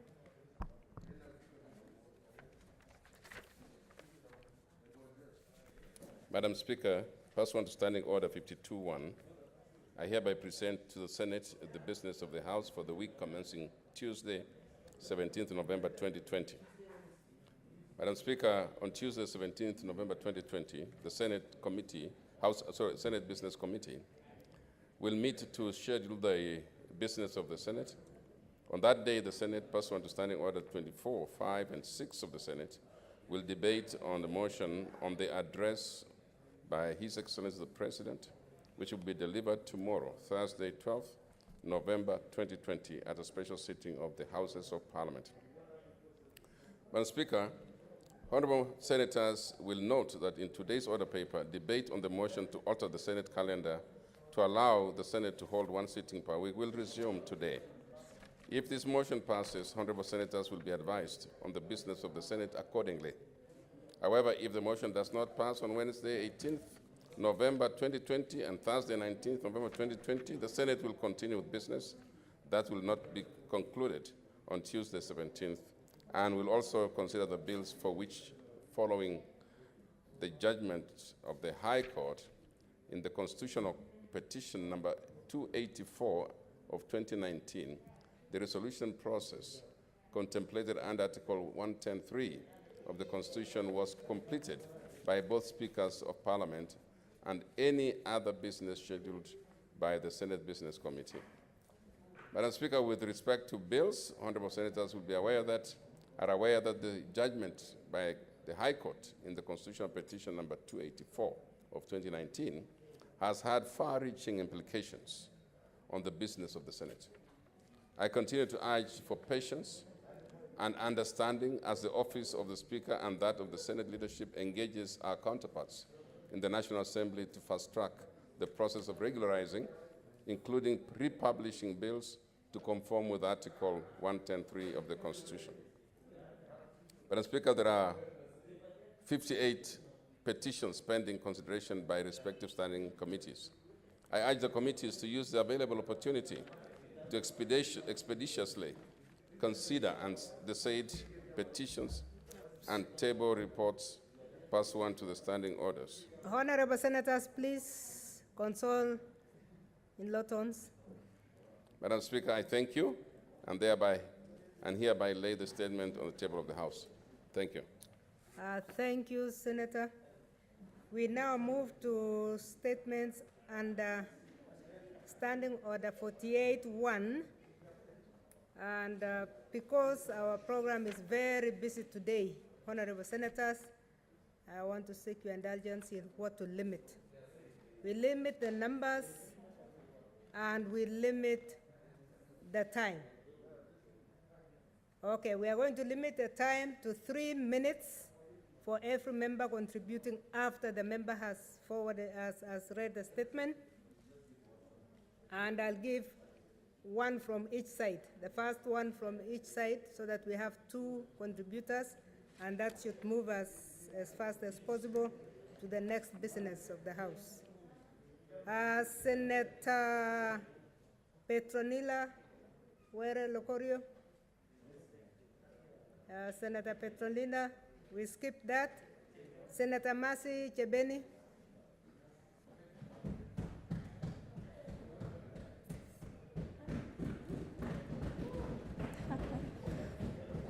Thank you, members. I know her statement seems to be exciting everybody, but can we? Now she can talk. Okay, go ahead, Senator. Thank you, Madam Speaker. Madam Speaker, I rise pursuant to Standing Order 48-1 to seek a statement from the Standing Committee on Education regarding the review of accredited academic programs and courses by the Commission for University Education. In the statement, the committee should, 1, table the list of both accredited and unaccredited academic programs and courses being offered by institutions of higher learning in Kenya. 2, report on the progress made by the Commission for University Education in reviewing and updating the tabled lists. 3, state the measures contemplated by the government to address the anxiety among university students over the lack of accreditation of the courses and programs that they are currently undertaking. And lastly, Madam Speaker, to provide information on the progress made by the Kenya National Qualifications Authority towards harmonizing the various levels of education and creation of a database of all qualifications in the country. I thank you. Thank you, Senator. Senator Enima Ketut Musuruve, 3 minutes. Thank you, Honorable Speaker, for allowing me to support Senator Chebeni on this statement. She has brought a statement that is really valuable at this point in time. And Honorable Speaker, when it comes to accreditation at higher levels of learning, colleges and universities, it is important that colleges and universities are accredited so that they safeguard, the learners, the interests of the learners, the interests of the employers. And I want to say, Honorable Speaker, accreditation is important because it ensures that universities, colleges, higher levels of learning are offering courses that are acknowledged nationally and that are also acknowledged by international standards. And it also ensures that even those who are training, the trainers, have the right qualifications, Honorable Speaker. It can be a sad affair if a student takes very many years in college or university. Honorable Senators, please console in low tones and take your seats, Senator Gerard Gay. Thank you, Honorable Speaker, for the protection you have given me.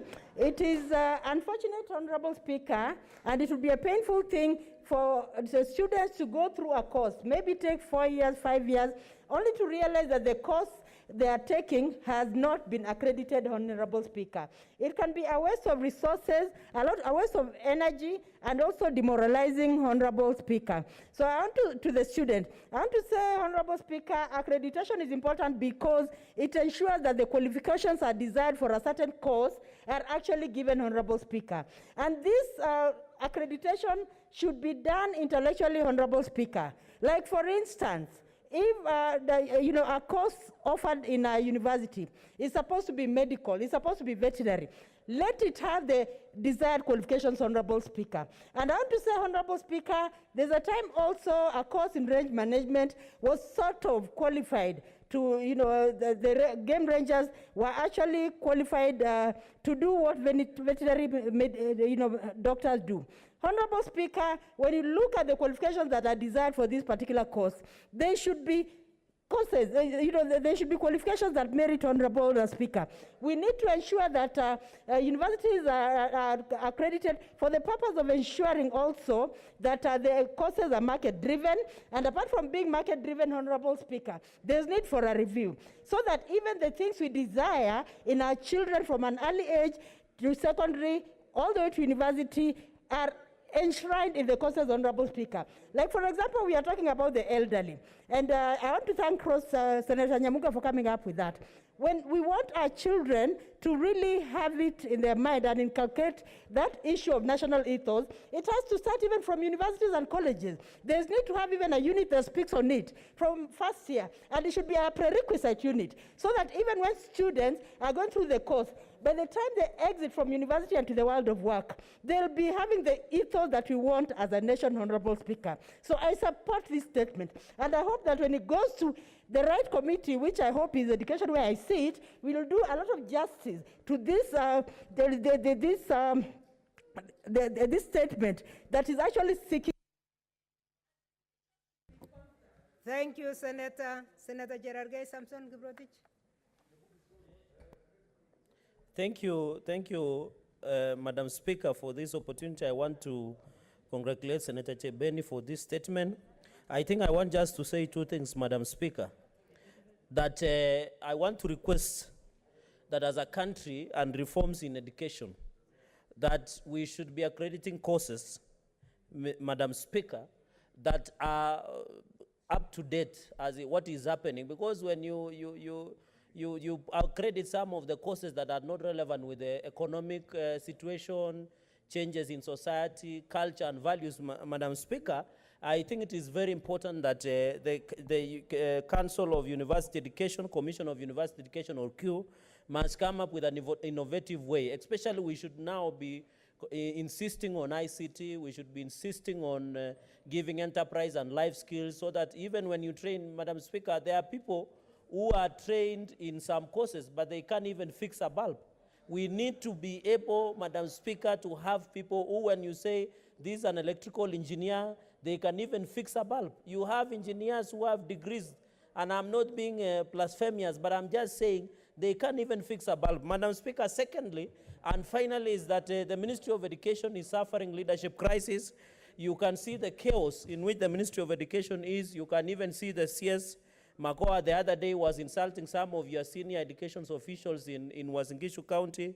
There is a lot of leadership crisis, and it is so sad when such issues are coming. We have a vacuum and leadership crisis within the education sector in this country, and I want to call upon the President to relook at the running of education sector, because this education sector is very critical in terms of ensuring, Madam Speaker, that we give opportunity to many young people. Madam Speaker, finally, even as we discuss, we must look at the future of the many young people that we have in this country. When you look at 2019 census, we have a quite youthful population. But most of them cannot just get blue or white-collar jobs, Madam Speaker. We must see on our way to tap, as we talk, Madam Speaker, close to 15 million young people, either uneducated, semi-educated, or completely did not go to school. How do we factor in when we are coming up with such programs that will benefit the young people, Madam Speaker? And therefore, I hope the education sector, which is suffering from leadership crisis, will be able to be reformed in a way that it can look into the demands-driven courses that are being approved within the education sector, Madam Speaker. I thank you. Thank you. The next statement is from the Senator of Trans Nzoia, Senator Dr. Michael Mbito.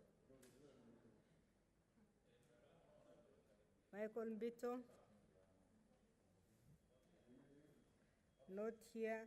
The next statement is by Senator Petrolina Were Locorio. She is not here. The next one is by the Senator for Lamu, Senator Anwar Loitiptip.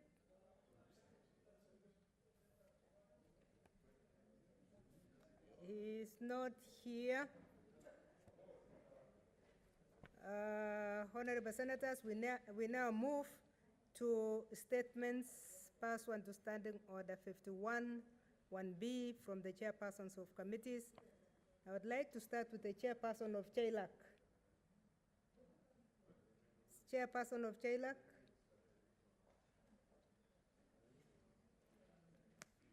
Senator Omogeni. Yes,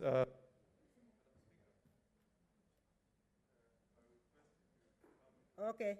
While you are preparing yourself, let's go to the chairperson, Standing Committee on National Security, Defense and Foreign Relations. National Security, Vice Chair.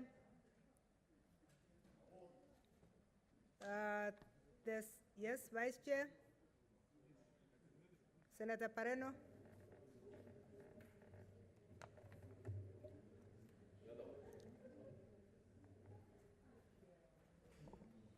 Madam Speaker, I had earlier on approached the clerk's desk to request whether this statement was there. And they say it's not there. But I had been given a brief by the chair to And be you were able to going read to it read out. that? So if you can give me some time, I'll check with them Okay, again. I'll give you time. Let's go to the chairperson of the Standing Committee on Roads and Transportation. Chairperson of Roads and Transportation. Vice Chair.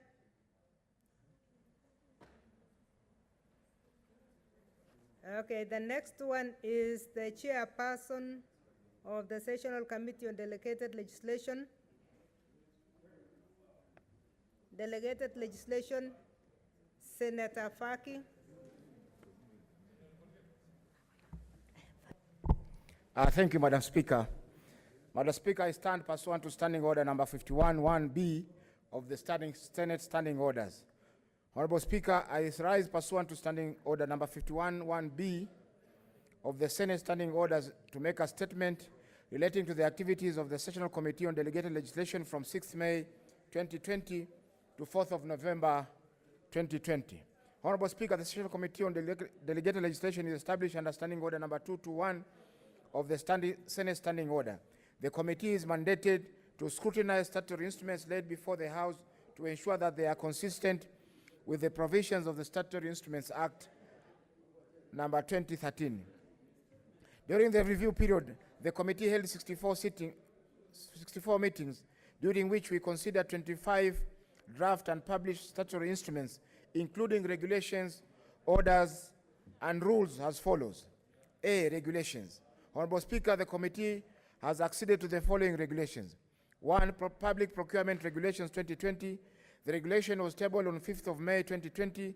The committee acceded to the regulation on 4th of July 2020, and the decisions transmitted to the National Treasury and Planning. The approval was reported to the House on the 7th of July via a statement. Number 2, Circle Societies and Deposit Taking Business Regulations 2020. The regulation was tabled on the 19th of May 2020. The committee acceded to the regulation on 30th of September 2020.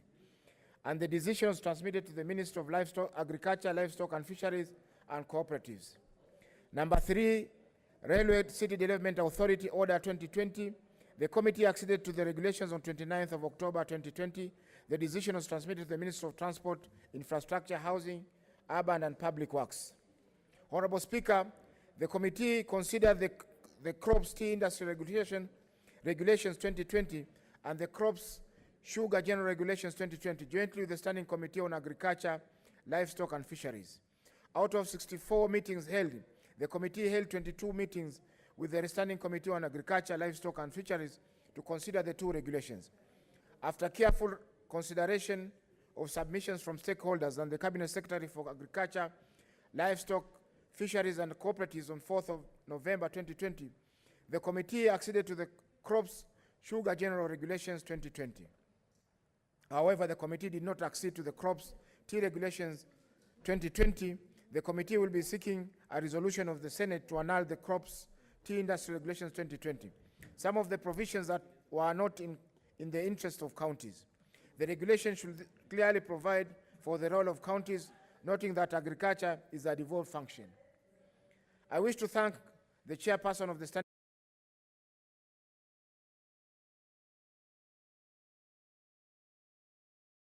members of the committee for their valuable input in the considerations of the two regulations. Honorable Speaker, other regulations to operationalize the Crops Act are in different stages of considerations as follows. 1, the Horticultural Crops Regulations 2020. The regulations were tabled on the 4th of August 2020. The committee considered the regulations on 19th of September and wrote to the Cabinet Secretary for Agriculture, Livestock and Fisheries and Cooperatives, raising various issues. the committee is awaiting response on the regulations. Number 2, crops, sugar imports, exports, and byproducts regulations 2020. The regulation was tabled on 21st of July. The committee considered the regulation on 5th of November and is scheduled to meet stakeholders on 11th of November 2020. The committee has scheduled the crops, fiber crops regulations 2020 and the crops, nuts and oils regulations 2020 for consideration. These regulations affect counties because agriculture is a devolved function. The committee is keen to ensure that the devolved functions are not usurped by the national government. Orders. Honorable Speaker, the committee considered 15 orders related to COVID-19 restrictions and measures put in place to curb the spread of the pandemic. One of the challenges faced by the committee is that orders are transmitted to the Senate when they have already lapsed or are only a few days left before they lapse. The committee resolved not to scrutinize a number of instruments as this has been an exercise in futility. These concerns were raised with the Ministry of Health on the 9th of September on the delays in transmitting the statutory instrument and further raised issues on the lack of public participation of the orders. The committee noted that the Ministry had endeavored to ensure faster processing of the regulations with the Office of the Attorney General. The committee therefore only acceded to the public health COVID-19 restriction of movement of persons and related measures, Dadaab Refugee Complex, Kakuma Refugee Complex, Order number 2020, and raised further concerns with the Ministry of Health on the public health COVID-19 general public safety rules 2020, which does not have stipulated timeline. The following is a list of the COVID-19 related orders referred to the committee. Number 1, public health.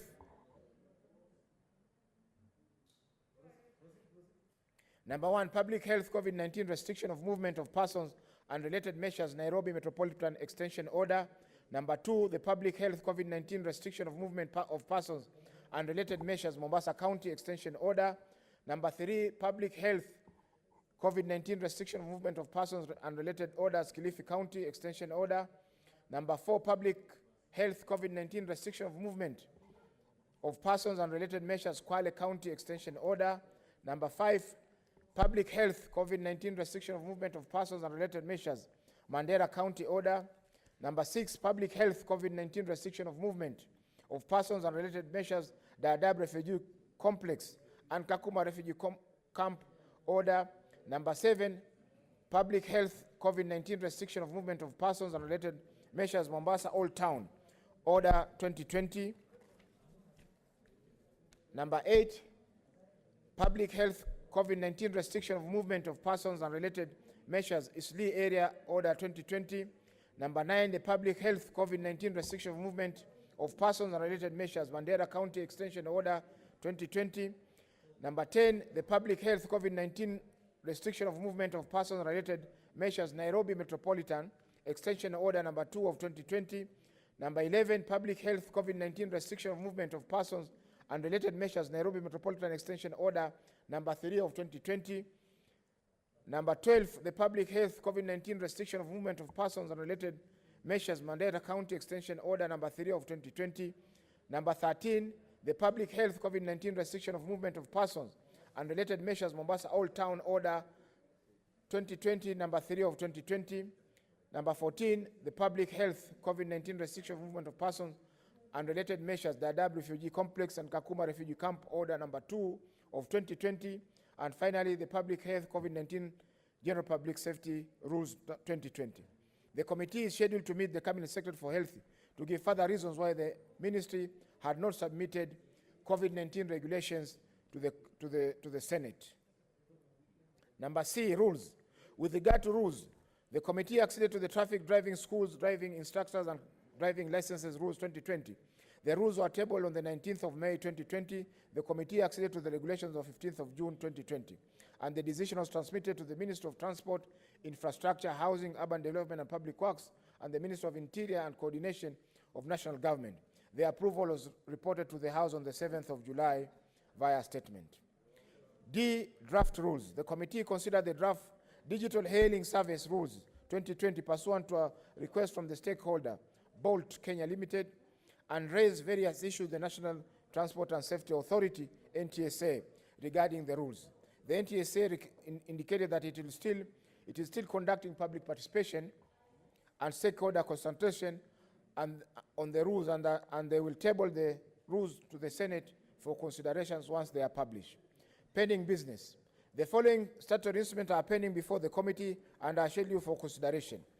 Number 1, crops, fiber crops regulations 2020, tabled on the 4th of August 2020, 28 days lapse on the 10th of December 2020.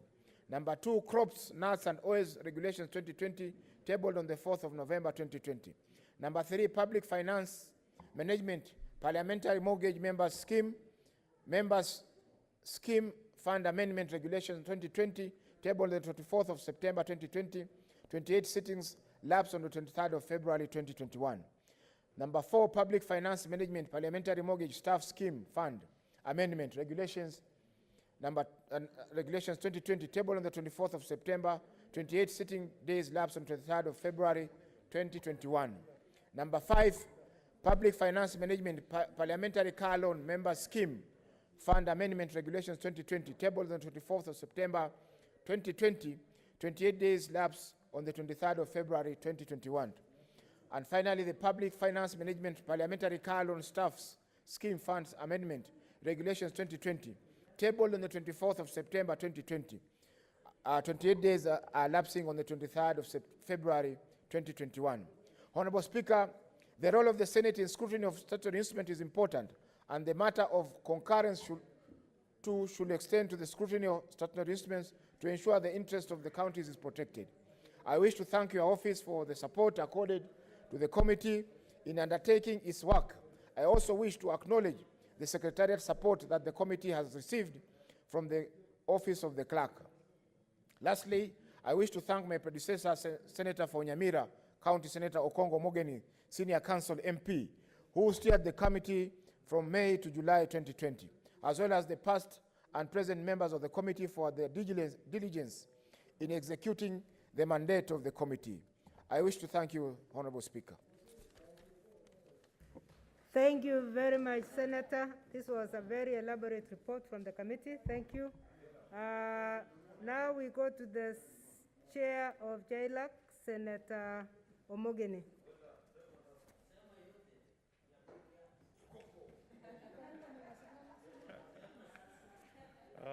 Thank you, Madam Speaker. I rise to make a statement pursuant to Section 51 of our standing orders. Madam Speaker, the Committee of Justice, Legal Affairs and Human Rights is established pursuant to Standing Order 218.3 of the Senate Standing Orders. Madam Speaker, on the 26th of October 2020, the report of the Steering Committee on the implementation of the Building Bridges to a United Kenya Task Force report, popularly known as the BBI, was launched.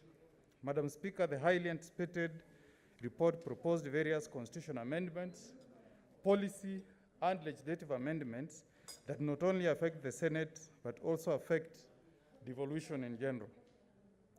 The committee therefore, Madam Speaker, resolved to study the proposed amendments to the Constitution and make a report to the Senate through a statement pursuant to Standing Order 51.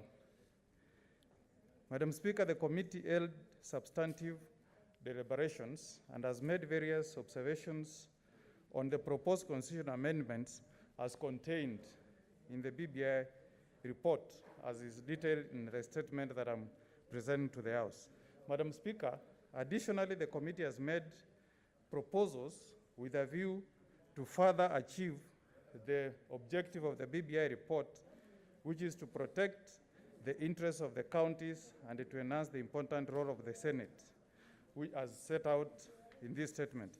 Madam Speaker, I want to make it very clear from the onset that it is the view of the committee that constitutional amendment should never divide a country, but should divide the country. Madam Speaker, we have borrowed the experiences from many jurisdictions which have made attempts to amend their constitution, and an attempt to amend a constitution, Madam Speaker, should not elicit division or fights among citizens of a country.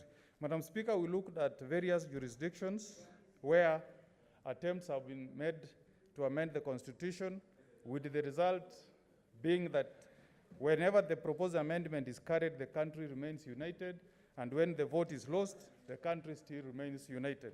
Madam Speaker, we looked at jurisdictions which have a legal framework of amending Constitution through referendum, and we picked out the case of Australia, Madam Speaker, and we noted that in Australia, Madam Speaker, there have been 44 attempts to amend their constitution through the referendum, and Madam Speaker, only 9 attempts have gone through. Madam Speaker, we also made a very important note from what happens in Australia, Madam Speaker, in that proposals to amend the constitution is based on questions that are presented to the public based on a particular issue or an article. In that, Madam Speaker, there are instances where the citizens of Australia have agreed to a proposed amendment on a particular article, but gone ahead to decline to endorse an amendment on another article, making it to be a win-win, whereby the entire bill is not lost, just in the event that the people who are participating in the referendum may agree on one issue and disagree with another. Madam Speaker, we looked at America, where, Madam Speaker, there have been over 10,000 suggestions to amending the American Constitution, Madam Speaker, and the prevailing legal position in America, Madam Speaker, is that 2/3 of the 50 states in America must endorse or ratify the proposed amendments, which gives us a number of 38 states out of 50. Madam Speaker, we learned that out of these 10,000 proposals, only 27 amendments have been able to win ratifications from the 38 states of the United States of America. We also noted, Madam Speaker, that at times people can make crazy proposals to amend the Constitution, like what happened in 1912, where somebody proposed an amendment to the American Constitution to bar marriage amongst different races. For example, Madam Speaker, somebody was proposing that a white person should never be allowed to marry a black person. That amendment never received ratification from the 38 states which are required to ratify any amendments. In a nutshell, Madam Speaker, the committee proposes that there should be discussions among various interest groups on the BBI report to enable this process carry forward all Kenyans. Madam Speaker, the committee noted that the way the Kenyan Constitution is drawn, especially Article 257, Madam Speaker, if the Senate loses an opportunity to make its recommendations and or to enrich the BBI report, once the bill is published and sent to Kenyans, there will be no room for amendment, Madam Speaker. And it's on that basis that the Senate emphasizes that the views that are being proposed by the Senate should be given due consideration by the team that is drafting the final BBI report before the report is finally released to Kenyans for referendum.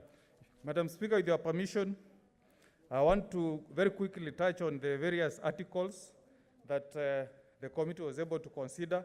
Madam Speaker, we started by looking at the proposed amendments to Article 90 and Article 97 of the Constitution. Madam Speaker, on these particular articles, the committee made note of the fact that the modalities of identifying the multiple member constituencies is not clear in the BBI report.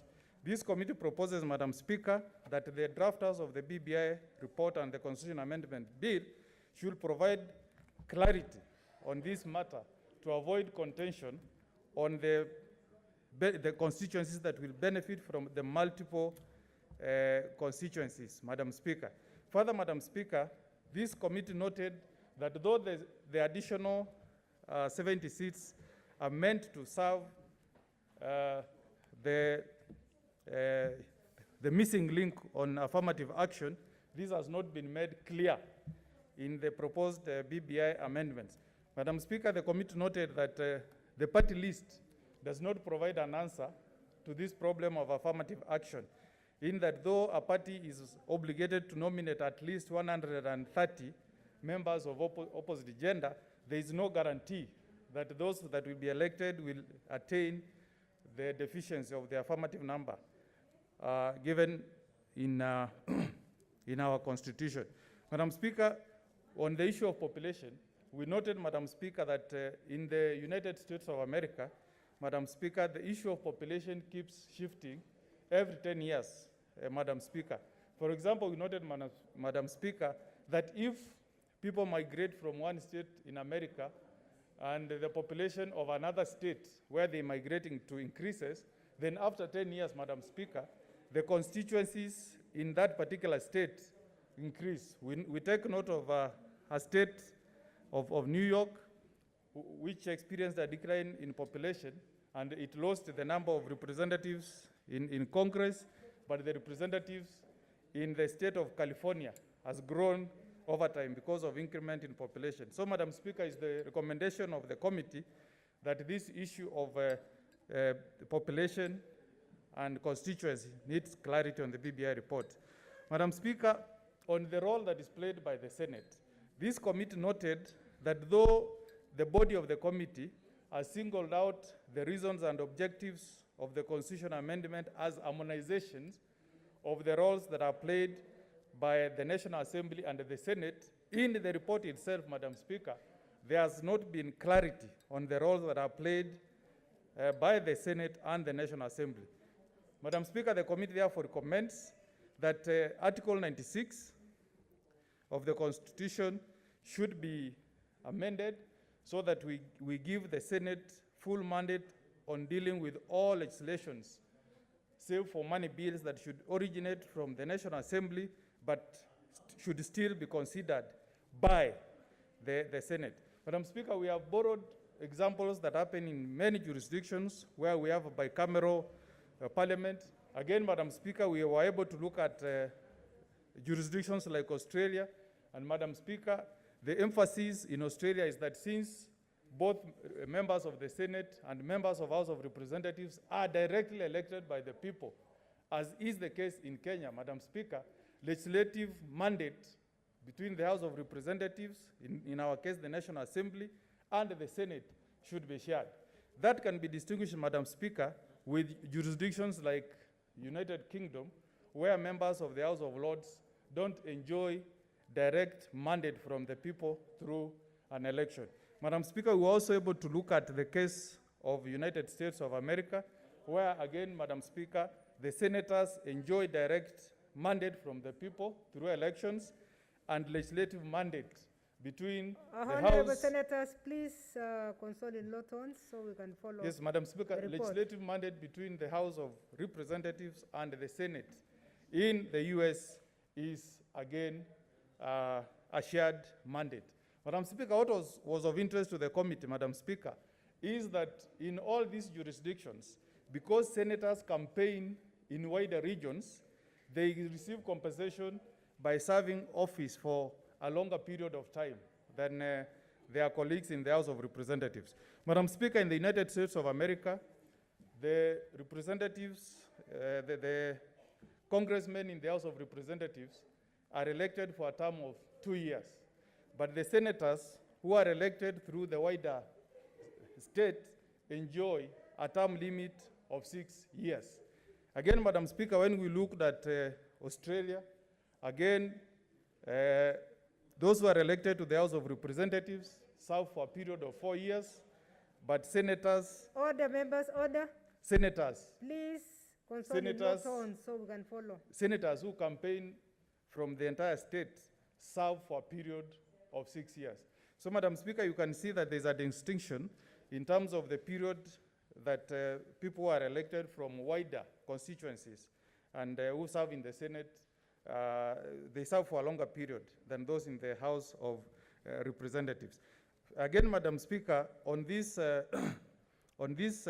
Article 96, Madam Speaker, we also made note that there is now a paradigm shift on the way the executive is organized. We noted, Madam Speaker, that BBI proposes that members of the cabinet will now be domiciled in the National Assembly.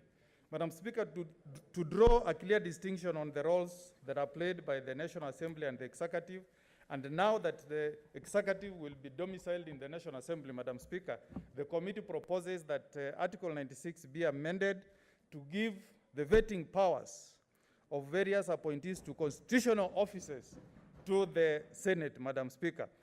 Madam Speaker, we made a very important note, Madam Speaker, that those who will be nominated to serve as cabinet ministers and who are not elected members of the National Assembly should be vetted by the Senate. Madam Speaker, we also noted that there is an attempt to amend Article 154 and 155 to remove vetting of principal secretaries and several other appointees of the executive, Madam Speaker. It is the proposal of the committee, Madam Speaker, that the vetting powers should be restored in the Constitution and that this mandate be exercised by the Senate, because, Madam Speaker, the executive will not be domiciled in the Senate. And, Madam Speaker, again, the committee has borrowed heavily from what prevails in other jurisdictions. We picked the US, Madam Speaker, where the Senate vets presidential appointees to the offices of Supreme Court, to the offices of district judges, to the offices of appellate circuit judges, and to all senior appointees of the government, including ambassadors. So, Madam Speaker, we are making a very strong case that to enhance accountability and responsiveness from the government, the Senate should get full mandate to vet and approve all constitutional office holders.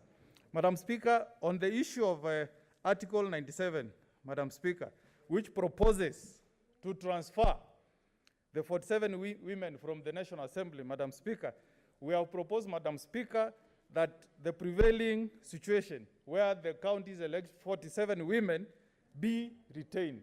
Madam Speaker, the committee went through the entire BBI report and we noted two crucial facts. One, Madam Speaker, we have not seen any recommendations made by any stakeholder to the BBI that can form justification why the 47 women should be transferred from the National Assembly to the Senate. Number two, Madam Speaker, we noted, Madam Speaker, we noted that the 47 women play a very critical role in being a link to very many vulnerable women groups, Madam Speaker. And we noted, Madam Speaker, that the women representatives from counties are given a kitty, 7 million for each county, that is used for the benefit of women. 7 million per constituency. And Madam Speaker, if you take the example of the county of, I think, is it Kakamega that has 11 constituencies? As 12. You can imagine that, Madam Speaker, all those constituencies are going to lose 7 million per constituency. Madam Speaker, this will cause a lot of suffering to our women because there was a purpose why this fund was created and it was put under the management and responsibility of our women reps. Madam Speaker, we also took note of the fact that the women reps elected to the National Assembly have made a very strong case themselves, Madam Speaker, that they want to continue serving as women reps, Madam Speaker. We also noted, Madam Speaker, that in the rearranged new executive, Madam Speaker, there will be cabinet ministers appointed from the National Assembly. Madam Speaker, if you remove all these 47 women, you are denying the women of Kenya a chance to be appointed to the cabinet, Madam Speaker. Therefore, Madam Speaker, the committee recommends to this honorable House that the prevailing position of 47 women reps being elected. Senator, there is a point of order from Senator Nyamunga Ross. Madam Speaker, I don't know if you're supposed to interrupt and make recommendations on this, but I think the chair is making. Are we going to be allowed to make because this is a lot of misleading. It's misleading this House. Yeah, I'll give you a chance after he finishes. Yeah. Senator. Thank you, Madam Speaker. I'm simply making a statement of the committee. So Madam Yeah, Speaker. what we want you to do is to read your statement. Yes. Don't campaign for women either in the National Assembly or in the Senate. Please read your statement.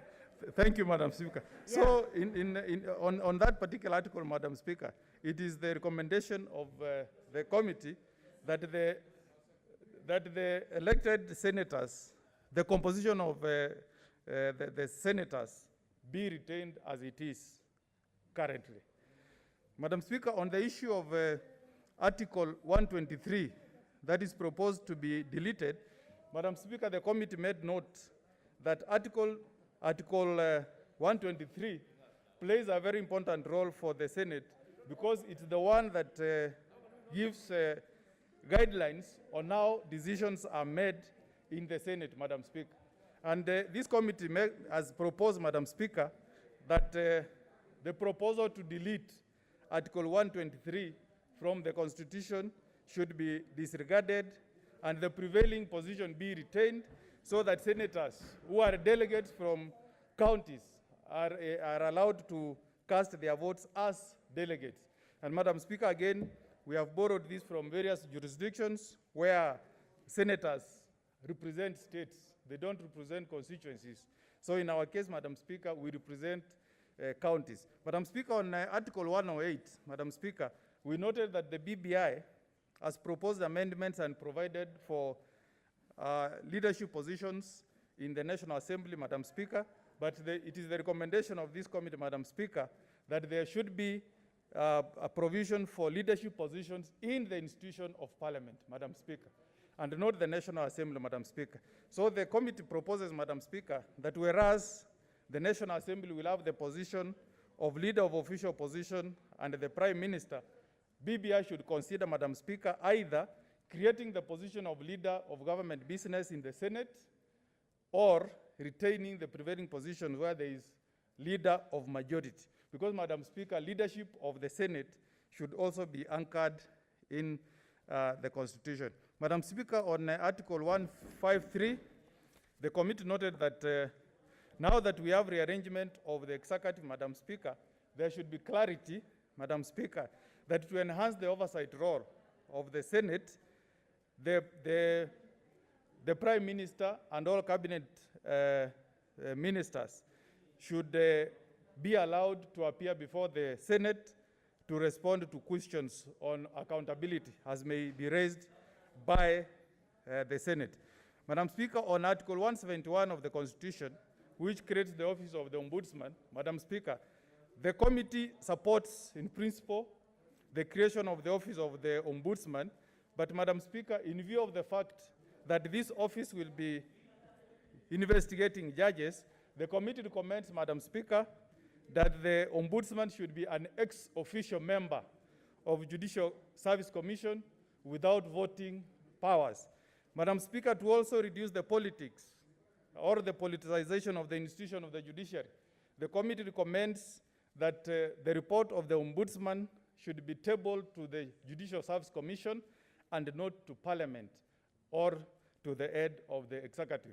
Madam Speaker, this is to enhance the independence of the judiciary and to balance the interests of Kenyans of wanting to have some accountability on the institution called the Ombudsman. We also recommend, Madam Speaker, that the Ombudsman should be vetted and approved by the Senate and not by the National Assembly. Finally, Madam Speaker, on the proposed Article 200 and amendment to the fourth schedule that wants to give different status to the county of Nairobi, Madam Speaker, we made an observation, Madam Speaker, that this may be a violation of Article 27, where the county of Nairobi is being singled out for discrimination and being given treatment that is not the same with the other 46 counties, and this may elicit court litigation. So the committee recommends, Madam Speaker, that all the counties should be given equal status, and where necessary, transfer of functions should be through an act of Parliament. Madam Speaker, on the issue of Ward Development Fund, the committee supports the creation of the Ward Development Fund, but makes recommendation that the issue of how much should go to counties should be left to legislation, because there may be need in future to increase the 5% so that we don't need to do a referendum anytime there is need to increase the 5%. In fact, Madam Speaker, the committee recommends that this 5% should be increased upwards for counties. We are of the view that 5% is on the lower side. Finally, Madam Speaker, on the issue of division of revenue in the proposed Article 218A, Madam Speaker, the committee is of the view that this amendment will create confusion and it will water down the role that is undertaken by the Senate under Article 96. Madam Speaker, we have also made an observation that the High Court in petition number 294 of 2019 made it very clear, Madam Speaker, that division of revenue is a very critical role on defending the interests of counties and their governments. And that, Madam Speaker, the Senate should play a very critical role. And if we don't agree on division of revenue, then even appropriation for the budget should not take place before this is agreed. Madam Speaker, transferring veto powers to the National Assembly will undermine devolution greatly, and it's the proposal of the committee that the prevailing position in Article 218 should be retained. Madam Speaker, that is the statement by the committee, and I beg to table. Thank you, Madam Speaker. Thank you, Senator, for the elaborate report. I'm going to give a few members an opportunity to ventilate on this. And I want to ask Senator Mogeni to sit keenly because we don't give you a right of reply here. You are going to take notes and go back to your committee before you submit on behalf of the senators, because that was a committee report. Yeah, what's your point of order?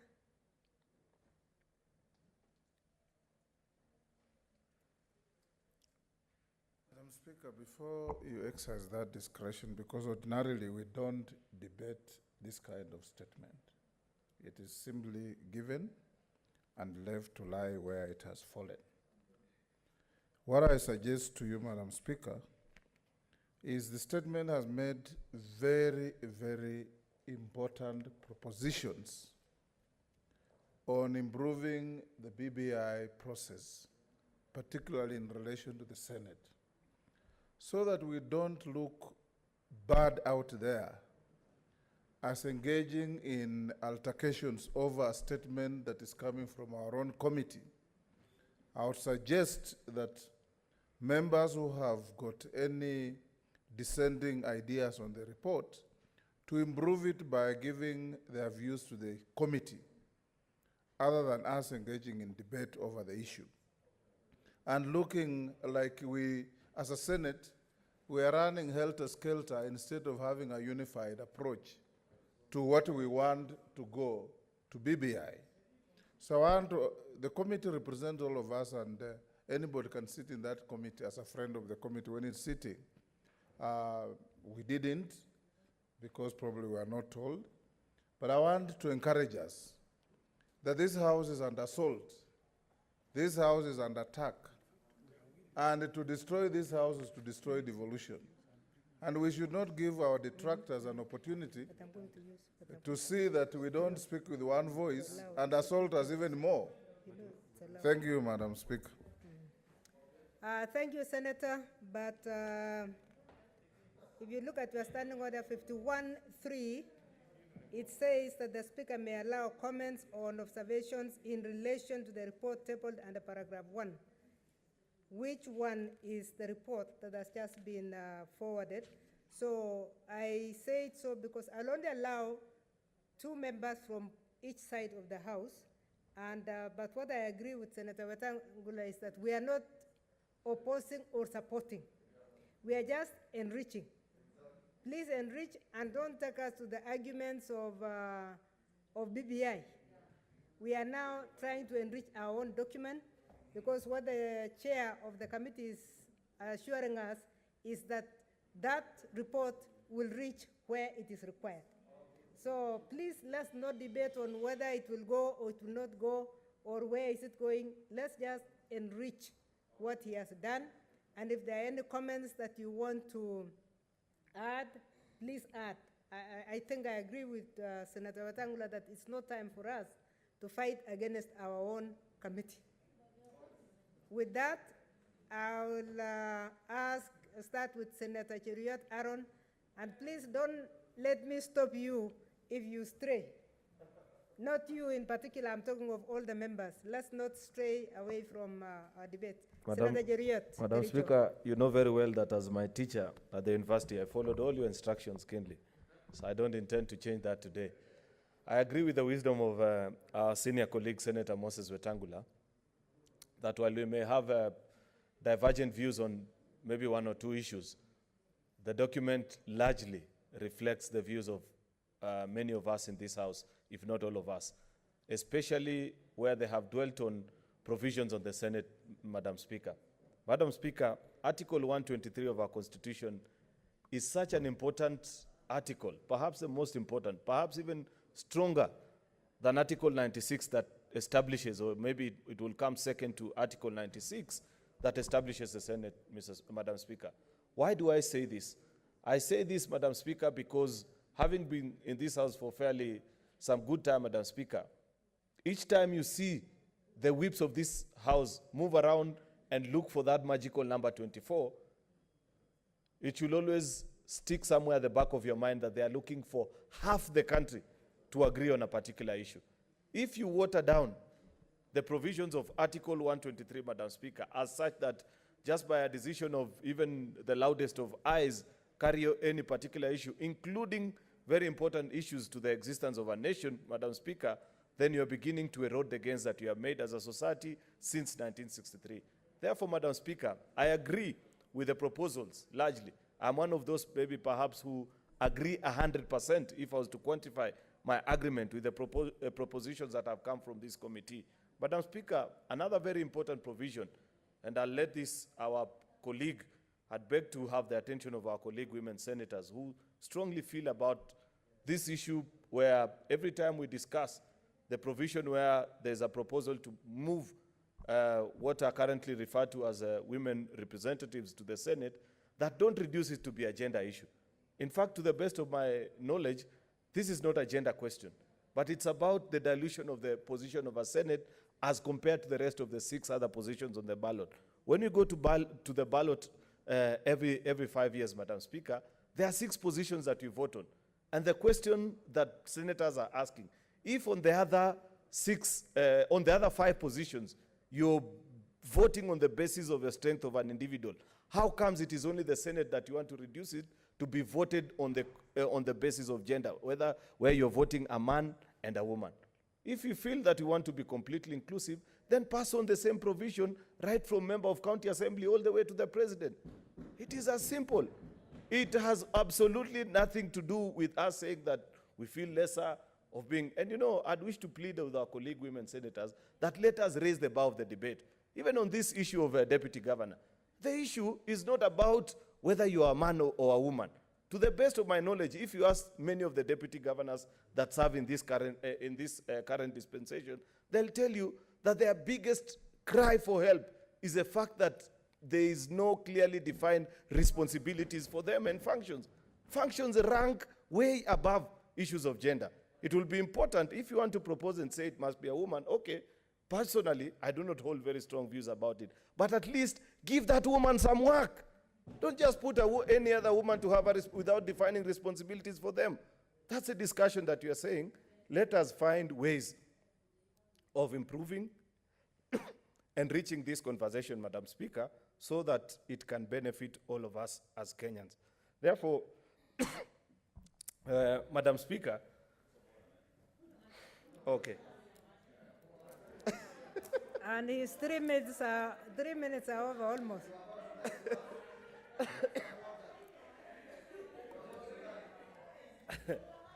You're supposed to be 3 minutes, I think. You have 1 last minute, I have please. 1 last minute, Madam Speaker, but you need to protect me. You know, I'm speaking right in front of the most vicious defenders of some of the things I'm saying. So I think that is what has made me dry on the on the throat, Madam Speaker. But in conclusion, Madam Speaker, this is what I want to request. And I want to request, because the table office is here, This is such a wonderful presentation by the Senate that it shouldn't just be left as a report of this committee that will be presented somewhere. We have our social media pages as Senate. This report should be out for people to read and know what is the position of Senate on this particular matter. Newspapers need to know. We need to tell our public relations office to up their game. By tomorrow, newspapers will be out with provisions and what are the positions of most senators on this particular issue. This committee has done exemplary important work. Out of the 10 or 15 provisions that they are producing, if you disagree with 1 or 2, it doesn't mean that the 13 others don't make sense. Therefore, I plead that these issues be properly highlighted. Let us discuss them soberly, convince us with reason. Nobody is opposed to many of the issues that are being canvassed on the floor of this House, Madam Speaker.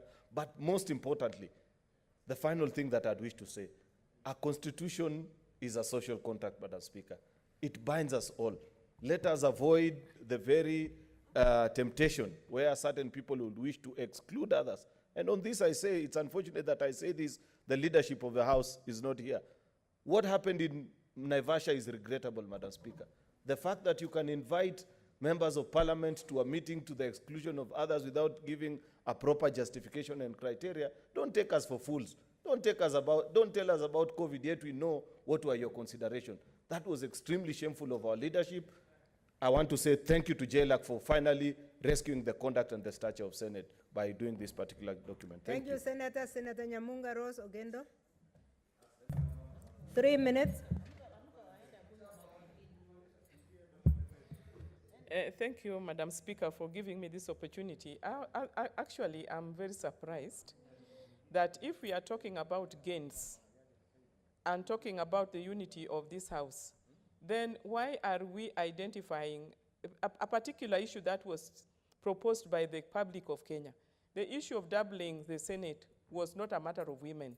It was a matter that came from the public, because the public felt that they needed more representation here, because all the views, please, I gave you your time, give me my time. And what I'm saying, all the views that were collected, it was coming from the public. And secondly, if we want to enrich the gains that we have made in the presentations, then I don't think we should be talking about the numbers, that we don't need the 47 women, because that is again on the Senate. We should be looking for other issues like how much money are we going to get so that we can do proper monitoring and evaluation. Those are the things we should be talking about.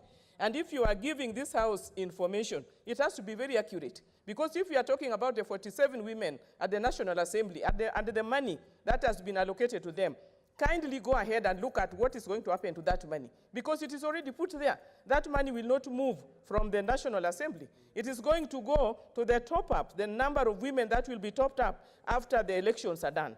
So that money will not move from there to any other house. So what I am opposing is the fact that we want to tamper with the gains that we are making, and we must know that Kenya belongs to all of us. We need each other, and I'm not saying that because maybe I'll be sitting here next time. I don't know where we'll be sitting, but the truth is we should make a proper law that will be beneficial to all of us. And then any gain that we have made in the BBI, we should not tamper with it.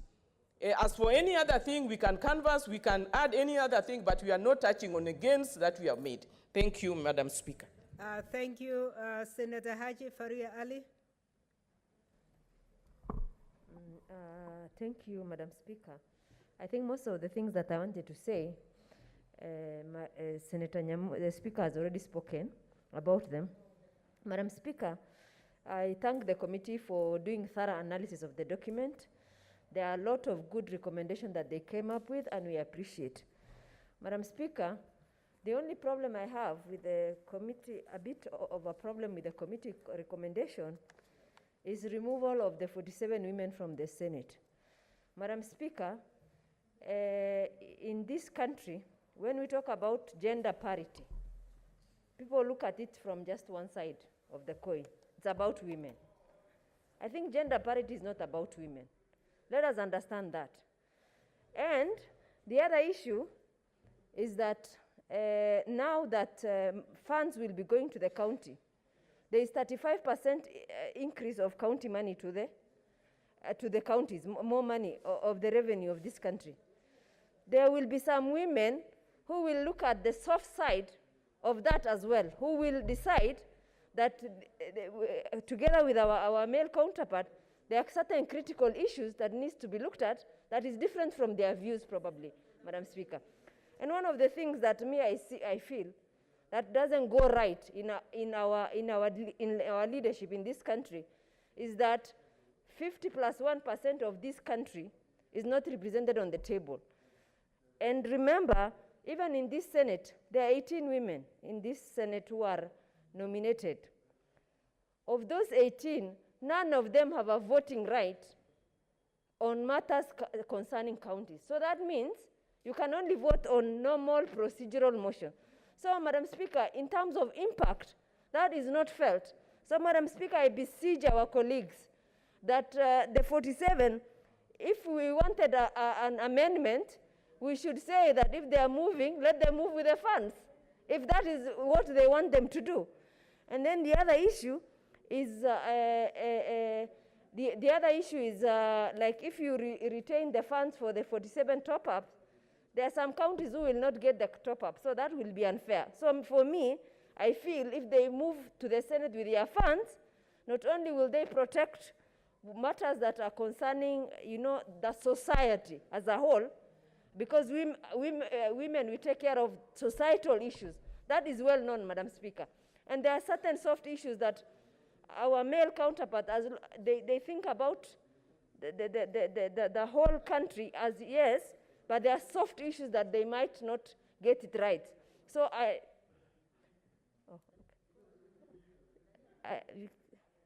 can I? Last one is Senator Wetangula Moses. It's the last. I had said the first two on which side of the House? Thank you, Madam Speaker. Madam Speaker, I want to encourage this House to appreciate... Senator Musurube, you on a point of order? Yes. Not to complain about the two, but on a real point of order. Honorable Speaker, I actually seek your indulgence because you see, this information that is coming, it is like it's representing the whole of Senate. We have women here who are really affected. And Honorable Speaker, there's some information that is coming on the floor of this House that I'm not certain that is actually accurate. The issue of transferring 47 women to the Senate, is it anywhere in the BBI or this is a new post being created? Is it really written that the transfer is there? Honorable Senator, you are asking the questions that I was going to rule on. I was going to rule on what we do after this. That's why we had said, because we have two motions that we must execute today. We have the T-bill and we have the Leader of Majority calendar change motion. Really, we will not have enough time. But I was going to rule later, and I can as well mention now, that the committee is very willing, and the chair of the committee has said they're very willing to receive any comments directly from members, and they can bring back the report. So we were going to give them a deadline when to bring back the report. Okay. But before posting on the media, they should hear from us before going public and saying this is what women have said in the Senate. Senator Musurube, if you heard what I said they want to receive the submissions before they come back with the report again. So it means we are going to have to receive that report again, most likely next week, because we will give them an opportunity to Zoom with anybody who is ready to come in. That is what I was going to rule, that we have a Zoom meeting and all feedback, and if you have any written submission, please give it to them so that we finish. Senator Jararge, you also still have a point of order? Madam Speaker, on a point of order, this issue involves the entire Senate. And having been a former chair, and I'm happy they have raised the bar, is that I thought you would give us some latitude because, for example, on the issue of altering Senate calendar, I will not be moving any amendment. It will pass within 2 minutes. So why don't we converse on this and move to the T-bill? Then the other one on altering the calendar, I have already agreed it will pass. Thank you, Madam Speaker. Senator Wambua.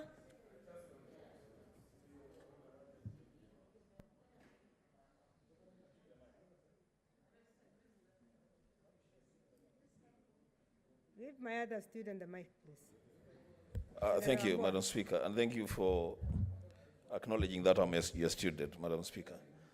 I confirm that I went to school. Madam Speaker, you know, there is no matter before us today, yesterday, and tomorrow that is as important as the position of the Senate in the BBI conversation. Madam Speaker, I will beseech you as your student and as your senator to find it in your heart to allow members to comment on this matter. It's important, Madam Speaker. Okay, thank you, Senator Langat. Yeah, just thank you, Madam Speaker. Just also wanted to concur very concomitantly with what Sherarge has said and Senator Wambua, that this is a very important matter that most of us should make our contribution, Madam Speaker. Thank you, so Senator kindly Nderitu. extend for us time. Yeah, point taken, Senator Nderitu. Thank you, Madam Chair. I want to concur with my colleagues because this is a very live matter, and if we talk in different directions, Mr. Speaker, we'll be sending mixed signals to Kenya. So at least let us, you give us at least, even if it's 3 minutes, every member to be heard. Thank you. Point taken, Senator Logorio Petronila. Madam Speaker, I also want to request you that since this matter is important, you could reduce the time from 2 minutes to 1 minute so that somebody makes their point in 60 seconds. It's possible, Madam Speaker, thank you. because they'll just be repeating themselves. Okay, thank you, Senator Masitsa. Naomi? Madam Speaker, thank you. I'm rising to request, just as my colleagues, this is a live wire. This is a live wire material that we need to speak to. And in support of BBI or not in support of BBI, whichever the way, we need to be given as senators time to scoop this matter, please. Madam Speaker. Okay, thank you. So, Senator Wetangula, you have 3 minutes. Honorable Senator. Thank you. For avoidance of repetition, therefore, and we have said we are not doing the challenging debate. We are not challenging one another. We are only enriching and adding. Please, as much as possible, use 2 minutes. But since I started with 3 minutes, Yes. I don't want to reduce that.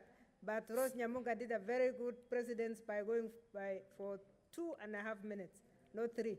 Thank you, Madam Speaker. Madam Speaker, the statement by the chair, Senior Counsel Mogeni, is very good. It is good because it is dealing with the real issues. Are we as a Senate looking for a strengthened Senate or an expanded Senate and weakened altogether? Are we looking at quantity or quality, as my colleagues there is saying? Madam Speaker, Mutula Kilonzo and I, representing different formations, appeared before the drafting committee that is dealing with the final editorials of the BBI. And most of the issues that Senator Mogeni has said here, we conversed them on behalf of the Senate. And we even went further and presented to the committee the draft bill that this House collectively worked on what this Senate should be in the bicameral system of the Republic of Kenya. We have done that on behalf of the Senate. What I want to urge senators to do is, if we want, because there are so many competing forces and interests out there, if we honestly want to be listened to and be taken seriously, let's have a united voice. Let's speak with one voice. As we speak here, all these men are either husbands, they're fathers of daughters, we live with our women in whatever formation. So nobody here in their right senses is resisting the upgrading and progression of our women folk. Nobody's doing that. What we are saying is we want to have changes that make sense. That is all we are talking about. Madam Speaker, I have read the proceedings of BBI at the collection of views and the validation level. There is not a single proposal to enlarge the Senate by doubling its membership. But wherever that came from, let's look at the rationale of this, the practicality of this, and how it will operate. Other than saying, when you say that we don't need 94 senators, you are removing gains. Nobody is removing gains because life is about progressive gaining of rights. And that's what we want it to be. So I want to urge my distinguished sister, Rose Nyamunga, don't be hyper on these things. Let's have a conversation that is rational so that we all appreciate each other's point of view. And if we were to go back to tell them what we want, including but not limited to having more women here, we speak with one voice. Thank you, Madam Speaker. Senator Cherargei Samson. Thank you, Madam Speaker. 3 minutes. I want to commend my former committee. I think they are still serious members. And I want to congratulate the current chair. I think I would have expected Senator Okongo Omugeni to thank me for steering to where he got it. Because, Madam Speaker, I remember upon your guidance, we met in Villarosa, Kempiske. We did come up with a draft bill that later was presented by you and other colleagues to the BBI task force team. And I'm happy these issues have come to fruition. Two things that I want to say, Madam Speaker, in comment. I think the issue of gender has been canvassed very well, and I'm happy Senator Faki was in that meeting. I think on the issue of veto powers that the Senate should be given, I agree with Senator Wetangula whether we want an expanded Senate, a strengthened Senate. Those are the conversations that we want to have as a House. We don't have a problem having our female colleagues joining us in this honorable House, but what is the function of the Senate? And I agree that we need to look at the issue of veto powers. We need to look at the issue of, especially, you remember, Madam Speaker, upon your guidance, we were able to move to court and they were able to reverse the effectiveness of 24 legislations that were not passed in concurrence with the provision of the Senate. And I think Senator Okongo Omugeni should factor in that issue of the decision of the High Court on the reversal of 24 legislation.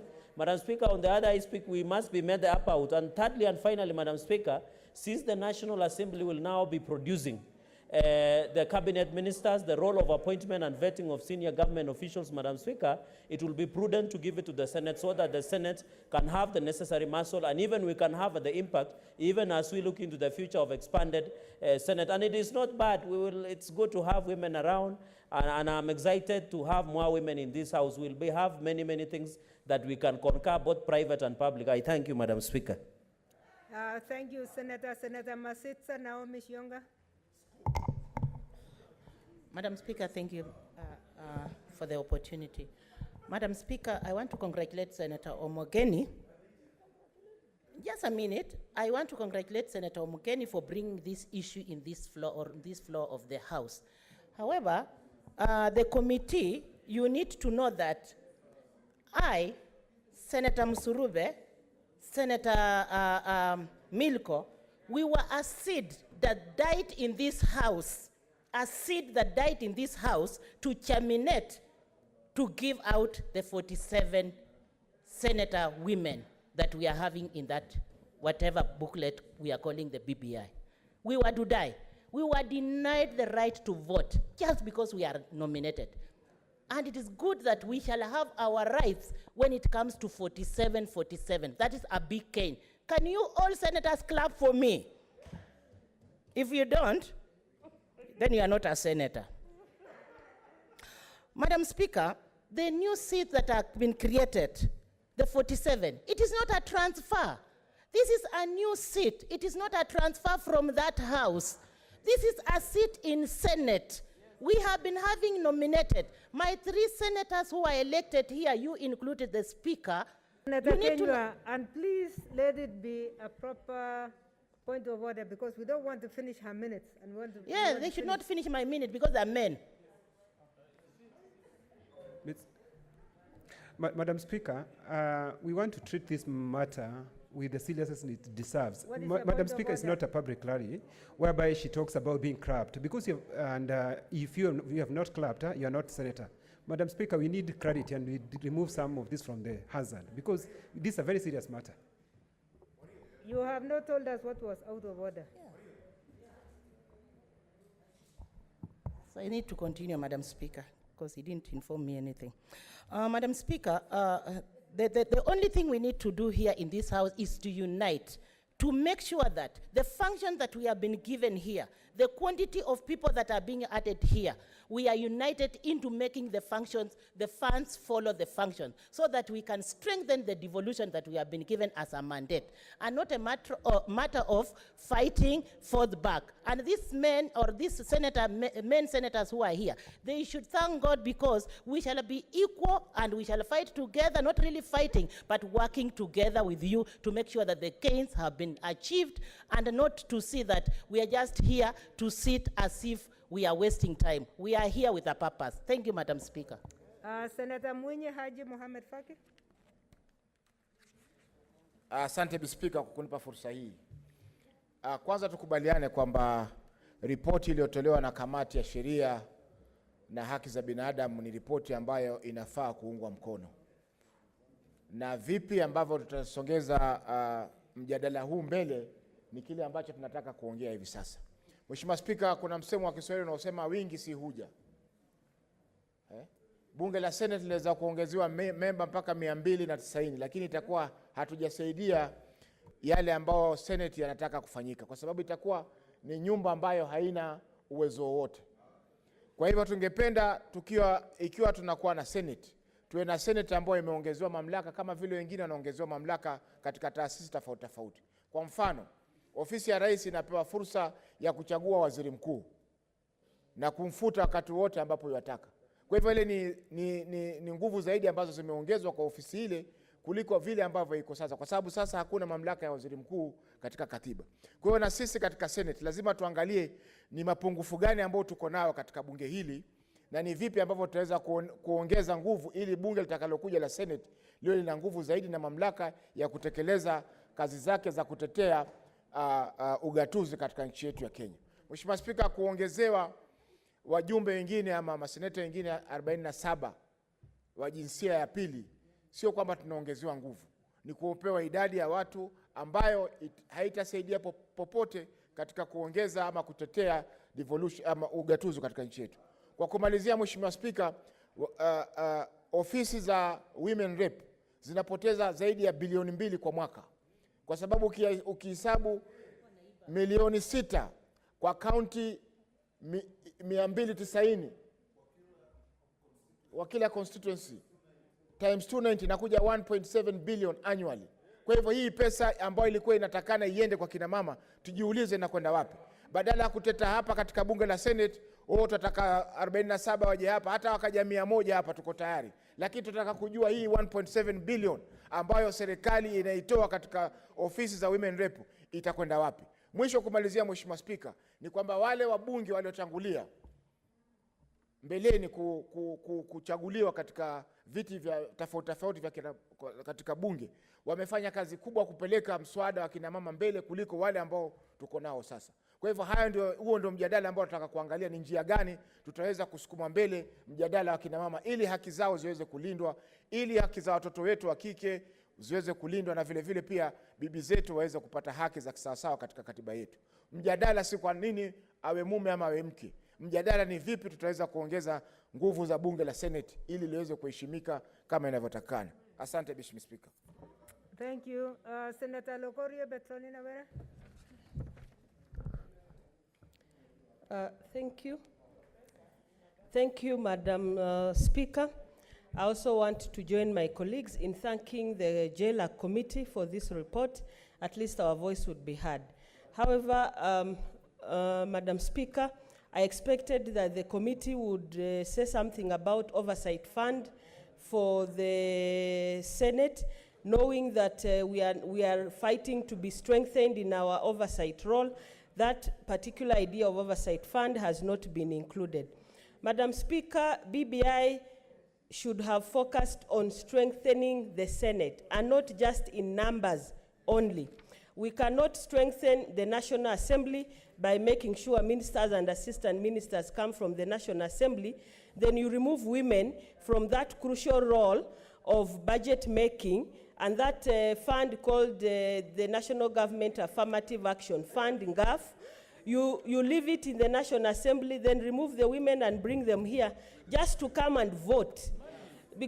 Madam Speaker, I want to agree with my colleagues that if we are bringing women in this House, we move with NGAF, and also are not just voting, and also that those women are also eligible for appointment to be ministers and assistant ministers. We don't just want women to come here to add on to numbers to vote. Madam Speaker, we are bigger than voting. We think, yes, we think we have great ideas, very, very big ideas. I helped in the stalemate on the revenue sharing formula, and I'm a nominated woman. So if you just bring me here to just be a voter, then we are not living up to expectations. So I support this report if they do some amendments like putting in the oversight fund and asking that the gains made in the 2010 Constitution for women are not lost. We can only add on, but we should not lose. Thank you, Madam Speaker.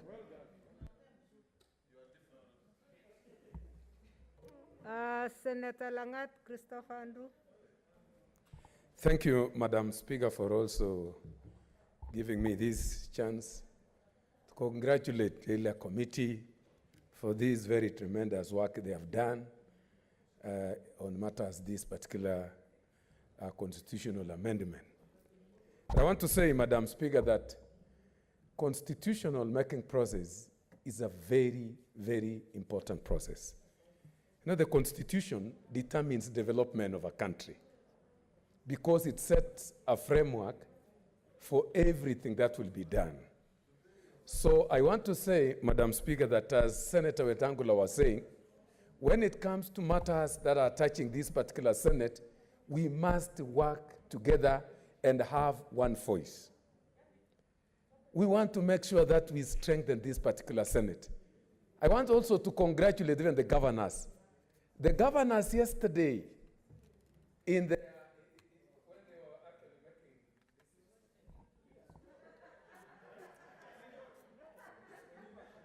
Senator, No, I wanted to say something very important.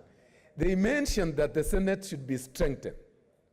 If others outside there, up to and including the citizen of this country, are also working so hard to make sure that this particular Senate is strengthened, what about us? So I want to say that, imagine, Madam Speaker, the strength of the National Assembly, that all the cabinet secretaries of ministers will be coming from the National Assembly, up to and including even the ministries that serve the default functions. Even the minister for the devolution will be coming from that particular quarter. So you can see how strong the other house will be compared to this particular Senate. So I want to say, even when it comes to the matters, as Senator from Mombasa was saying, that the ladies in the other side have got affirmative, or what we call this fund. It is the money, affirmative or what? Yeah, that particular funding. Will they come with that particular funding to this particular Senate? And when they come with it, what will happen to the male senators who will not be having the same? So I want to say that this constitution, you know, when we are reading some things, I used to, when I was teaching literature, I don't know, you're standing with them. And I want to say that when it comes to reading different scripts, there is a process of reading with the perception, ideas that you already have. That is what we used to call exegesis. But when we read it with an open mind and allow it for addition, for further, analysis and the rest, we are most likely to get a very more important document that will come out, including even the most important things. Imagine in the same thing, when it comes to matters agriculture, very little has been touched on the same. So I want to say, I congratulate this particular committee for the effort that they have made. And we must work Let us put aside our political principles. The other time, when we were having a lot of problems during the division of revenue, our principles were very much aside. And the wananchi were actually up to our necks because they wanted to see money getting down to them.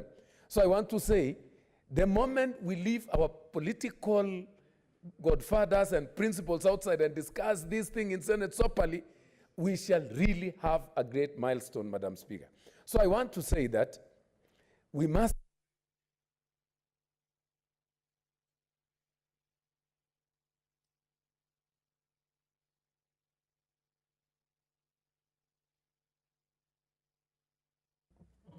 Senator Cheriot. Or Cheriot has done. Senator Enoch Wambua.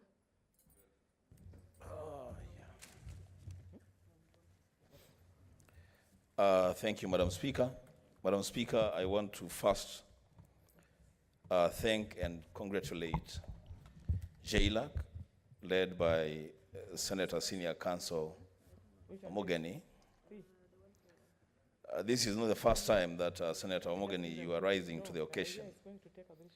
You did the same thing in Naivasha when our leadership was either unwilling or unable to push forward the Senate agenda. You stood up for the Senate. Senator Omogeni, I thank you, I congratulate you. I will say just a few things about this document. One, Madam Speaker, this matter and this conversation about where 47 elected women should sit, I think we are making such a big fuss of a matter that, in my own opinion, is neither here nor there. Madam Speaker, moving women legislators from the National Assembly, the same number, and bringing them to the Senate is like taking money from one pocket to the other pocket and start arguing that you are richer. Madam Speaker, the women of this country deserve more and much better. When you move elected women from the National Assembly, where they stand a chance to be appointed Prime Minister, they stand a chance to be appointed Deputy Prime Minister, they stand a chance to be appointed to the Cabinet, and bring them to the Senate, where we are not even talking about oversight fund, is actually to demean the women of this country. Secondly, Madam Speaker, the Senate is currently constituted. When we sat in Naivasha, I heard members of the National Assembly fighting for the National Government Constituency Development Fund. I've heard members of the county assemblies fighting for the Ward Fund. The Senate of the Republic of Kenya must fight and fight to win the battle for oversight funds. Because what we are doing is not a favor to anyone, Madam Speaker. We are undertaking a constitutional responsibility as a House. Lastly, Madam Speaker,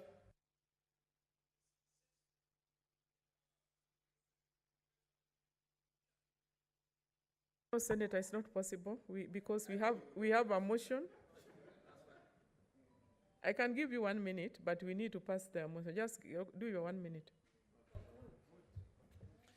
So, Madam Speaker, I was saying that the success of devolution is entirely dependent on the success of institutions that champion and guarantee devolution. What we should be moving forward doing, Madam Speaker, is to try and strengthen the institution of the Senate, not to expand it. An expanded Senate without commensurate powers and authority to carry out oversight and ensure the success of devolution is a useless house, Madam Speaker. I thank you, Madam Speaker. Senator Mwaura.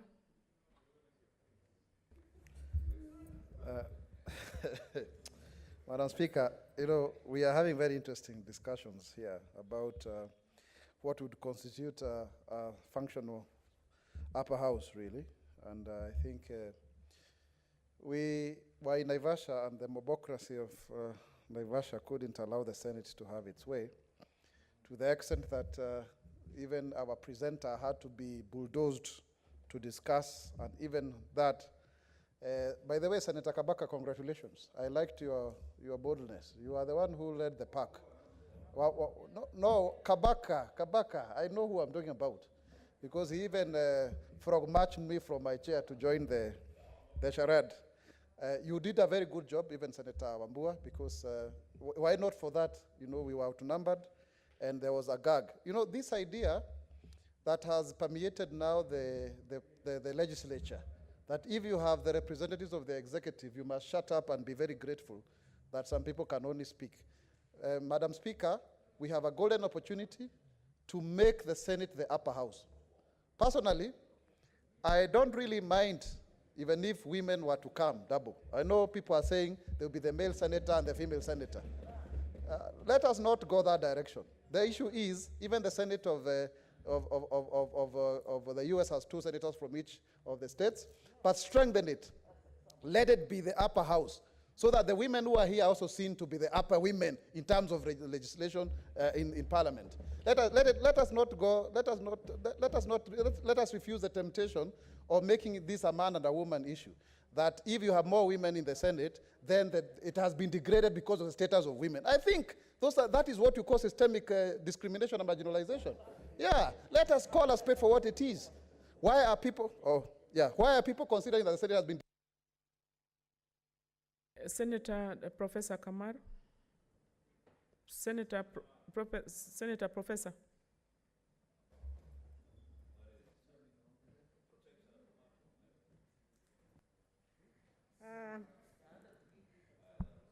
Thank you, Madam Speaker, for giving me the opportunity to add my voice to this.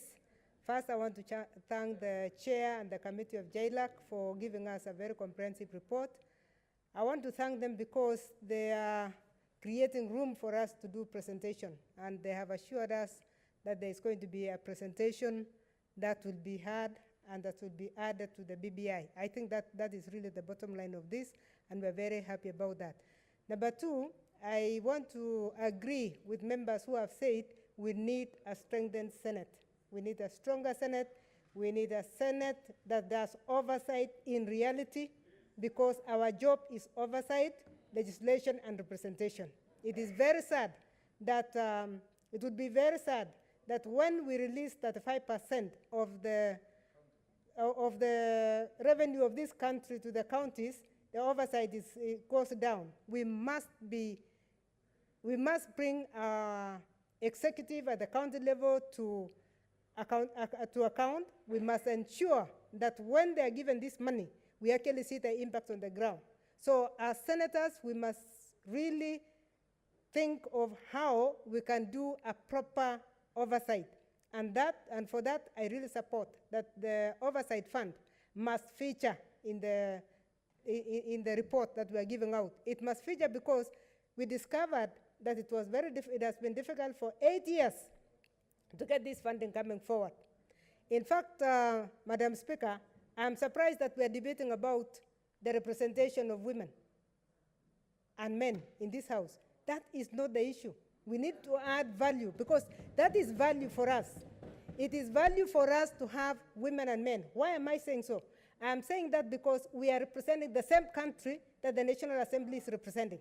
And we are saying it is the same country, the same counties have constituencies, and if we are going to take this just by the quota alone, if you use the quota alone, that we are going to take more than 30% of the money, then the representation should be more than 30%. So having 94 members is really the best thing that can ever happen to us. I want also to disabuse the fact that it was not in the document, and I wish Senator Wetangula was here, because I would have told him that we presented it. I was in a committee of women that presented that. And we said we really need to have a Senate that votes. And because, Madam Speaker, it is until you are stopped, like Shionga was saying, And it's until you are stopped like Musuruve was stopped. It's until you are stopped like Senator Mulgo was stopped from voting that you realize that these nominated 16 are actually doing very little. They are at the mercy of the leaders of delegation and they are not able to do much. But we want them to perform because I have sat on that chair, Madam Speaker, and I have seen the performance of the women who are nominated. So for them to be stopped from voting is a most ridiculous thing. So it is good for them to be here on their own right. It is good for them to vote for this country. It is good for them to serve the country. So for the amount of revenue that we are giving, 30%, we must have 30% of representation in the Senate. Thank you, Madam Speaker. Honorable Senators, I would like to change we are going to come back to this to debate because I can see there's still interest, but we have to move to the next motion so that we can dispense of it, then we can come back to this same report. Next order. Order number 8, motion, alteration of the Senate calendar, regular sessions for the 4th session, 2020, part 5, sorry.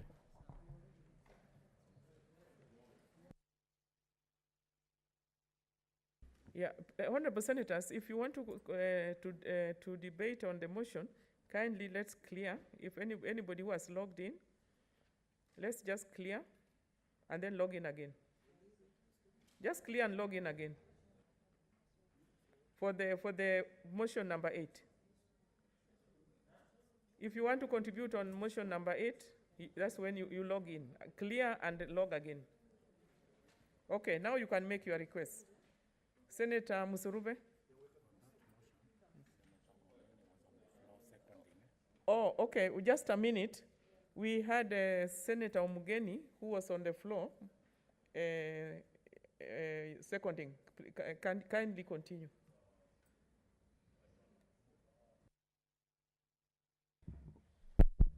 Yes, Madam Speaker, I'd actually made my remarks yesterday. I was merely seconding the motion. And the concluding remarks I wanted to make, Madam Speaker, is that it seems this country, we are now at the peak of the COVID-19.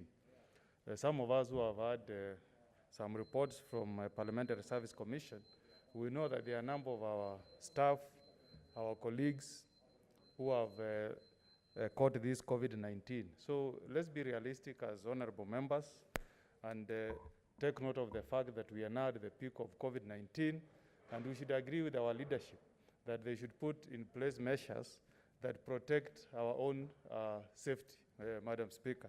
So in supporting this motion, Madam Speaker, it is principally for the well-being of honorable members of Parliament. So I second the motion and support, Madam Speaker.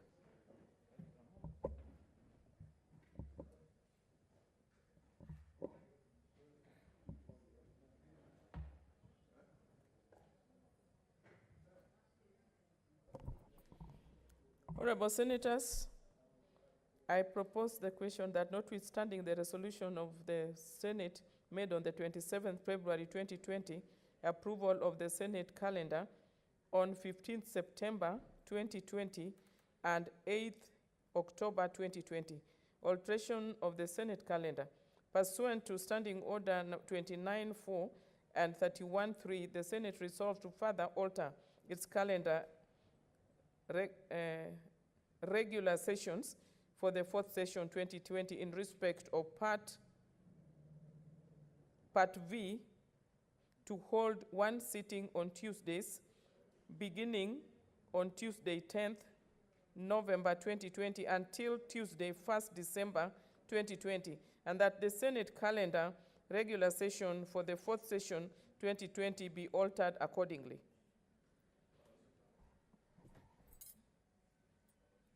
Senator Mbwa. Madam Speaker, you remember yesterday we had started a debate on that matter. And because we are a house of order, a house of tradition, the reason why we were unable to continue the debate on that matter yesterday was the issue of quorum. Madam Speaker, I rise on Standing Order number 35 to ask the Speaker to satisfy ourselves that we have quorum for that debate. I thank you, Madam Speaker.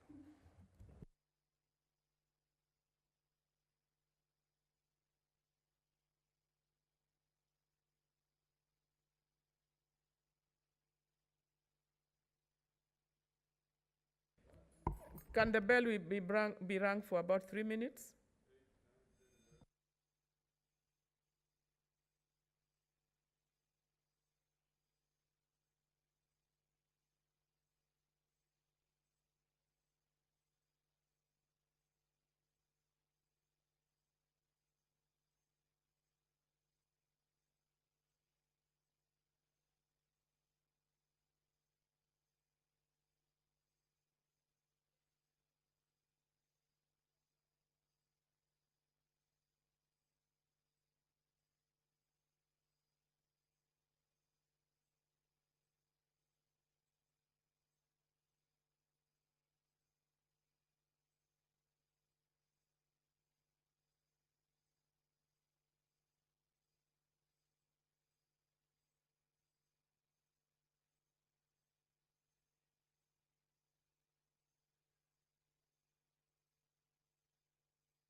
Another 7 minutes. Can you ring the bell for another 7 minutes?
We have quorum. Kindly stop the bell.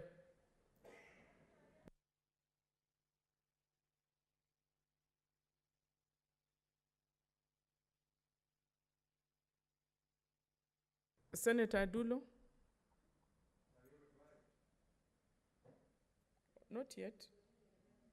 I don't see any interest on that. Or Senator Kamara? After amendment. Okay.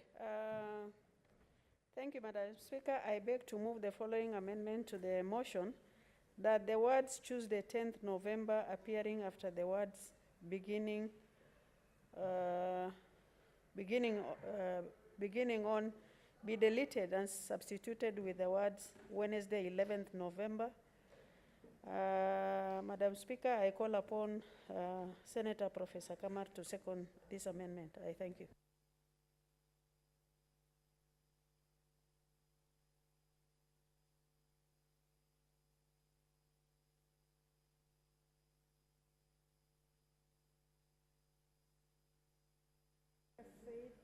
So that I can have a chance to speak.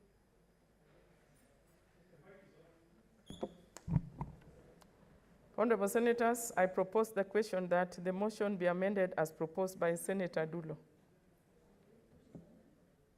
Senator Kamar.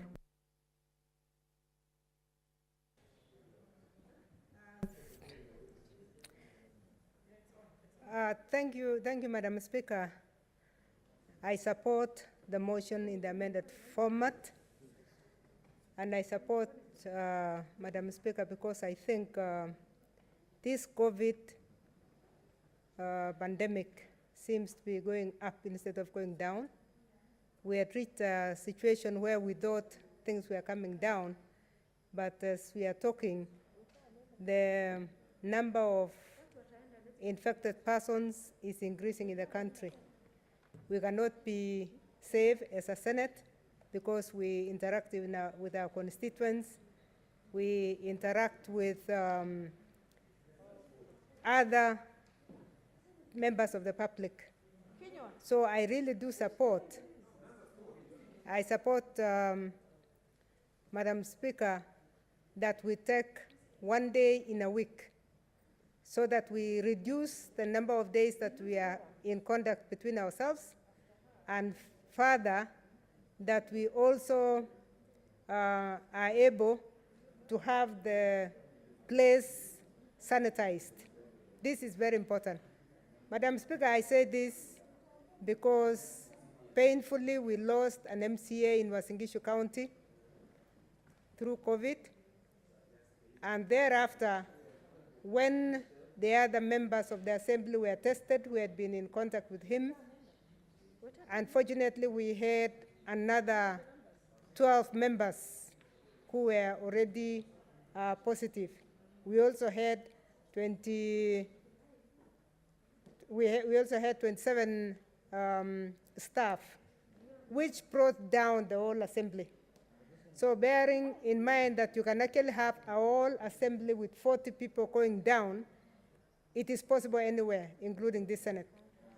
So we need to remove that possibility of this Senate being totally affected. So for that reason, I really believe that the House Business Committee was wise to recommend that we take a break and come back for only 1 day in a week. With that, I support. Honorable Senators, I think this is a simple motion that is touching all of us, and I would like to stop the debate and ask Senator Dulo to make a reply.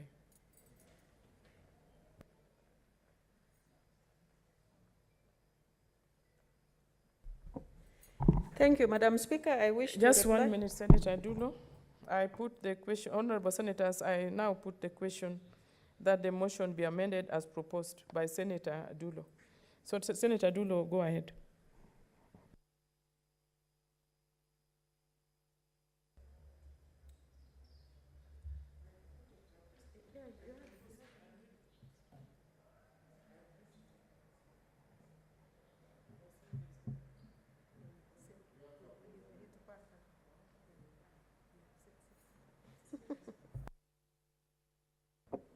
A bit of confusion.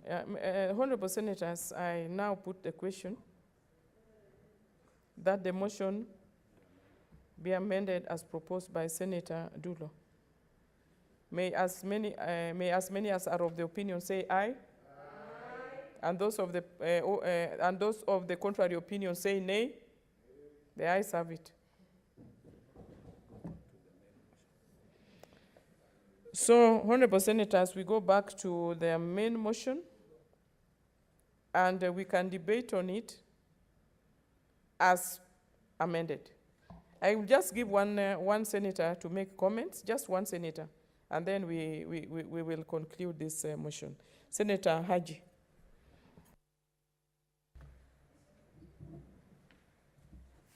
Asante Spika kwa kunipa fursa hii. Nimesimama kupinga mswada huu wa kubadilisha vikao vya bunge kutoka Jumatatu, Jumanne, Jumatano na Alhamisi mpaka Jumanne, yani siku moja kwa wiki. Mheshimiwa Spika, nimekuwa hapa kutoka jana na ripoti muhimu ya kamati yangu. Na jana nilikaa hapa kuanzia saa 8:30 mpaka saa 12:30 tulipoahirisha kikao. Sikuweza kupewa fursa ya kuweza kuendeleza hiyo ripoti, na leo vile vile nimekuwa hapa kutoka saa 8:30 mpaka saa hii saa 12 pia sijaweza kupata fursa ya kuendeleza ripoti yangu. Mheshimiwa Spika, hii inamaanisha kwamba wakati ambao tuko nao katika bunge ni mchache, hatuwezeshi sisi kuweza kukamilisha ratiba ya kazi ambayo inatakana kufanyika kwa ile siku ambayo tunakaa. Kwa hivyo iwapo tutapunguza vikao, hiyo ni kikao kimoja kwa wiki, ina maana kwamba kutakuwa na msongamano wa kazi inayofanyika hapa katika bunge la Senate, na hiyo itamaanisha kuwa kazi zingi zitaweza kuchelewa na wabunge ama waseneta ambao wana shughuli zao katika bunge hili wataweza kuvunjika moyo na wataweza kuhudhuria vikao. Mheshimiwa Spika,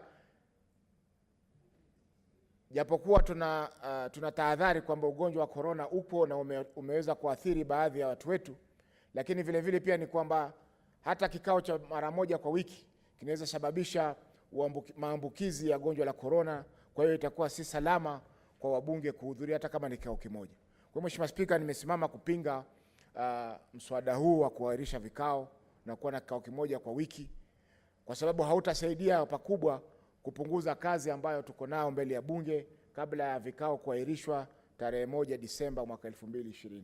Mheshimiwa Spika, naongezea tu kwamba ni muhimu kwa vile tunafikia mwisho wa mwaka tuweze kuzingatia kwamba zile kazi ambazo zilikuwa zimepangwa, zimeratibiwa kufanyika, zimeweza kufanyika, ili tukiondoka kwenda mapumziko ya Krismasi na mwaka mpya iwe tumeweza kumaliza kazi zetu ambazo zimeweza kupangwa. Kwa kumalizia, Mheshimiwa Spika, anasema kwamba wale ambao wameathirika na ugonjwa huu tunawatakia afueni ya haraka, lakini vile vile pia ni kuwa tukifunga bunge ama tukiwa na vikao vichache hatutaweza kukamilisha kazi yetu ya kuweza kuchunguza na oversight serikali kwa wakati huu mgumu wa COVID, hususan huu wakati ambapo sasa limekuja shambulio la pili la maradhi ya COVID. Asante Mheshimiwa Spika. Senator Wario Golich Juma. Senator Wario. Asante Bi Speaker kwa kunipatia nafasi hii. Bi Speaker, nimesimama kupinga hoja ambayo iliyotolewa ili kuakhirisha bunge na kuweka siku moja kwa siku. Vile msemaji aliyonitangulia seneta wa Mombasa alivyosema, kwa hakika hata siku moja tukikaa katika kikao hapa, kama maambukizi yatakuwa yanaendelea, basi hata hiyo siku moja maambukizi yanaweza kuendelea. Bi Speaker, tuko katika mwisho wa mwaka, vile unavyojua saa hii tuko mwezi wa 10 kuelekea mwezi wa 11, na tuko na kazi nyingi ambazo bado zinasalia katika bunge, na tukipunguza kwa siku moja, hiyo inamaanisha ya kwamba kazi nyingi ya bunge ambayo ingeweza kufanyika mwaka huu itavuka kwenda mwaka kesho. Bi Speaker, na vile mambo muhimu kama BBI saa hii inaendelea na kuzungumzwa, kama bunge hii itakuwa na siku chache kidogo, wana Kenya kule watavunjika moyo sana, kwa sababu watu wako na imani sana na bunge ya Senate, na hasa wakati ule ambao sisi tulifanya mambo ya maajabu na kuweza kuleta moyo wa Wakenya wote pamoja. na imani yao ni bunge hii ya Senate iweze kufanya kazi yake kwa siku 3. Nami nilikuwa nikiomba leo yote hapa ni kuweza kuongea, lakini sikupata fursa hiyo. Hiyo inamaanisha ya kwamba kuna msongamano ya maombi mengi katika bunge hii, watu waweze kuongea. Ndio kwa sababu sisi tunasalia kuendelea kuomba na tusipate nafasi hiyo. Kwa hivyo, Bi Speaker, tusijinyime hiyo haki ya kuzungumza mambo ya watu wetu katika bunge hili. Mambo ya maambukizi ya corona kusema kweli iko duniani kote, na si mimi ninaona hii ugonjwa haitaondoka hapa Kenya, kwa sababu kama wakati ile tumefunga mashule, tumefunga macolleges na tumefunga misikiti, tukafunga kanisa, hii ugonjwa bado haijasikia, bado inatufuatafuata. Leo hata tukafunga bunge, tutaenda kurudi kufunga makanisa na misikiti, hii ugonjwa bado itatufuata. Kwa hivyo tusitoroke kwa ule ukweli, tusikue waoga ya kwenda kwa siku moja ama kufunga bunge hili. Hilo halitakuwa suluhisho. Sisi tusimame kideti, tuweze kuleta mikakati ambayo ni ya kupigana na ugonjwa huu ili tuweze kumaliza huu ugonjwa. Lau tutakuwa tunatoroka huu ugonjwa, basi itakuwa sio suluhisho, mambo yetu ataenda kudorora. Nimesimama kupinga, na pia nachukua fursa hii kwa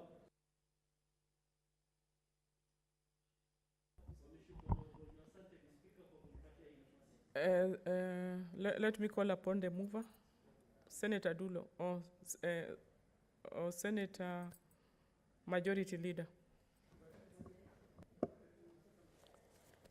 Madam Speaker, I just want to, I beg to reply. Madam Speaker, this is a straightforward a procedural motion. It is, we have actually tried to tell members why we are doing this. It's not a permanent thing. We are doing it for a very short time. Just we can come back for a week, once a week, for a very short time. It's not forever. We'll come back and we can change the calendar anytime. So I'm asking for us to support this so that we can use it next week and maybe the following week. And I want to appeal to my chairman, Munyihaji, please support that we have this change so that next time we can come. But let's have a break. Many assemblies are actually closing for weeks, closing completely. We are saying we come back for just once a week. So I want to appeal to my colleagues to support this change in the calendar. I beg to reply. Thank you, Madam Chair. Honorable Senators,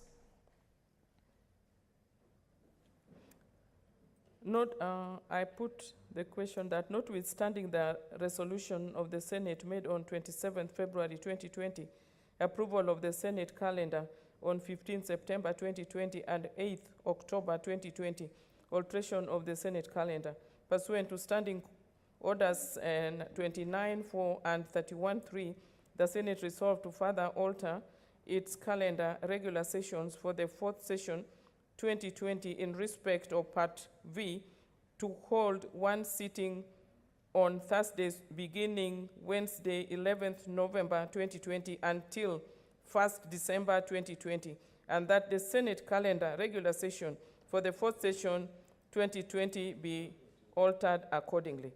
May as many as are of the opinion say aye. Aye. And those of the contrary opinion say nay. Nay. The ayes have it.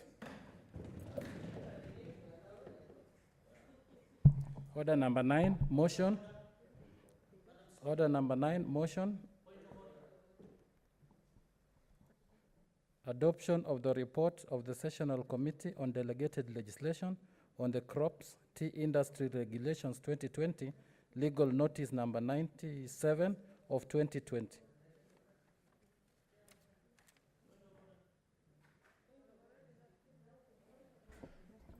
What's your point of order? You've not even you have not logged in. Please, first of all, log in before we give you the opportunity. If anybody wants a point of order, you know what to do, senators. So as it is, Senator Musuruve. Thank you, Honorable Speaker, for giving me this opportunity. Honorable Speaker, before this motion that has just ended, I know there is there's a report from JLAC that we were actually ventilating on, and you did mention that we'll go back to it so that we can also express our thoughts, because the report was talking about the entire Senate with regard to the stand on BBI, Honorable Speaker. And I just seek your indulgence because I have a few points that I would like to go on the floor of this House concerning the Senate position on BBI report. So, Honorable Speaker. Senator, I've gotten your point. What I would ask you to do is, I've seen interest, so I don't know if it is on order number 9, but if we, because I'd given a ruling that we'll go back to that, to make comments on that report. So can you unlog, just log off and then log in so that we go back to the report? First of all, let's log off and then log in. Log out and log in. Yeah, then just take your seat. Then I can see interventions. Senator Kinyua, what is your intervention?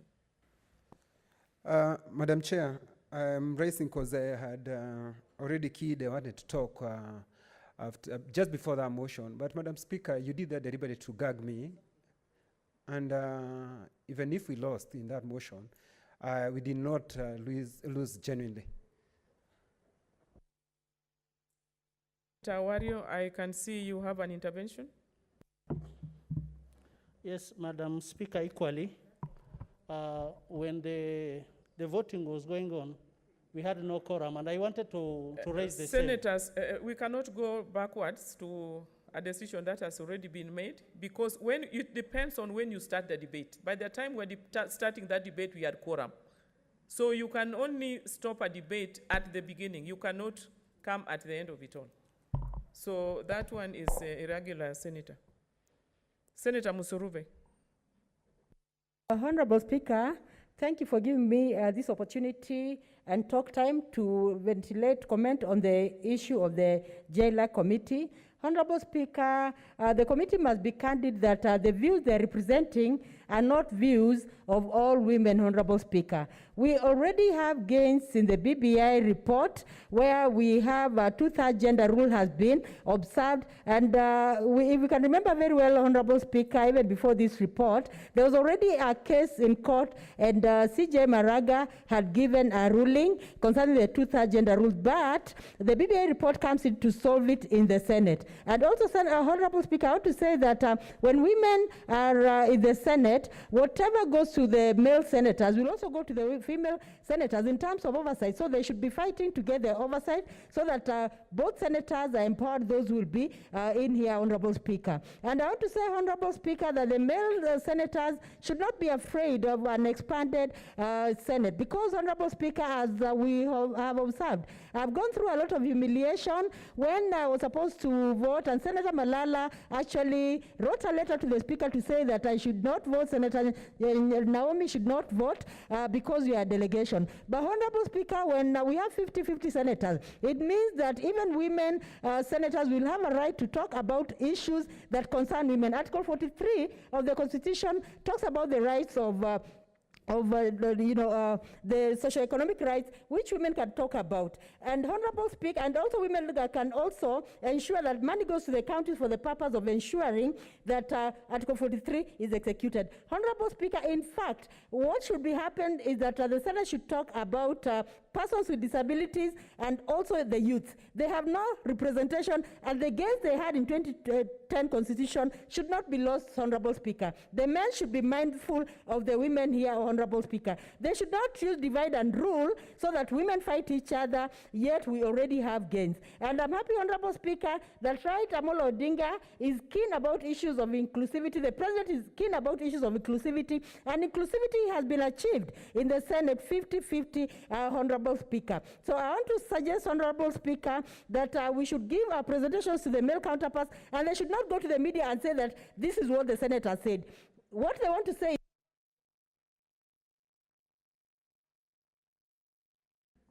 Senator Milgo Alice Chepkorir. Thank you, Madam Speaker. I wish to speak to the same issue on the representation in the Senate, that I do not see the reason why 50-50 actually is a challenge in this Senate. Madam Speaker, as I'm speaking right now, I have a letter that in this case do not allow me to forward to any in any issue in this Senate. Madam Speaker, I'm still very humiliated, and it has taken me time to come back after receiving such a letter.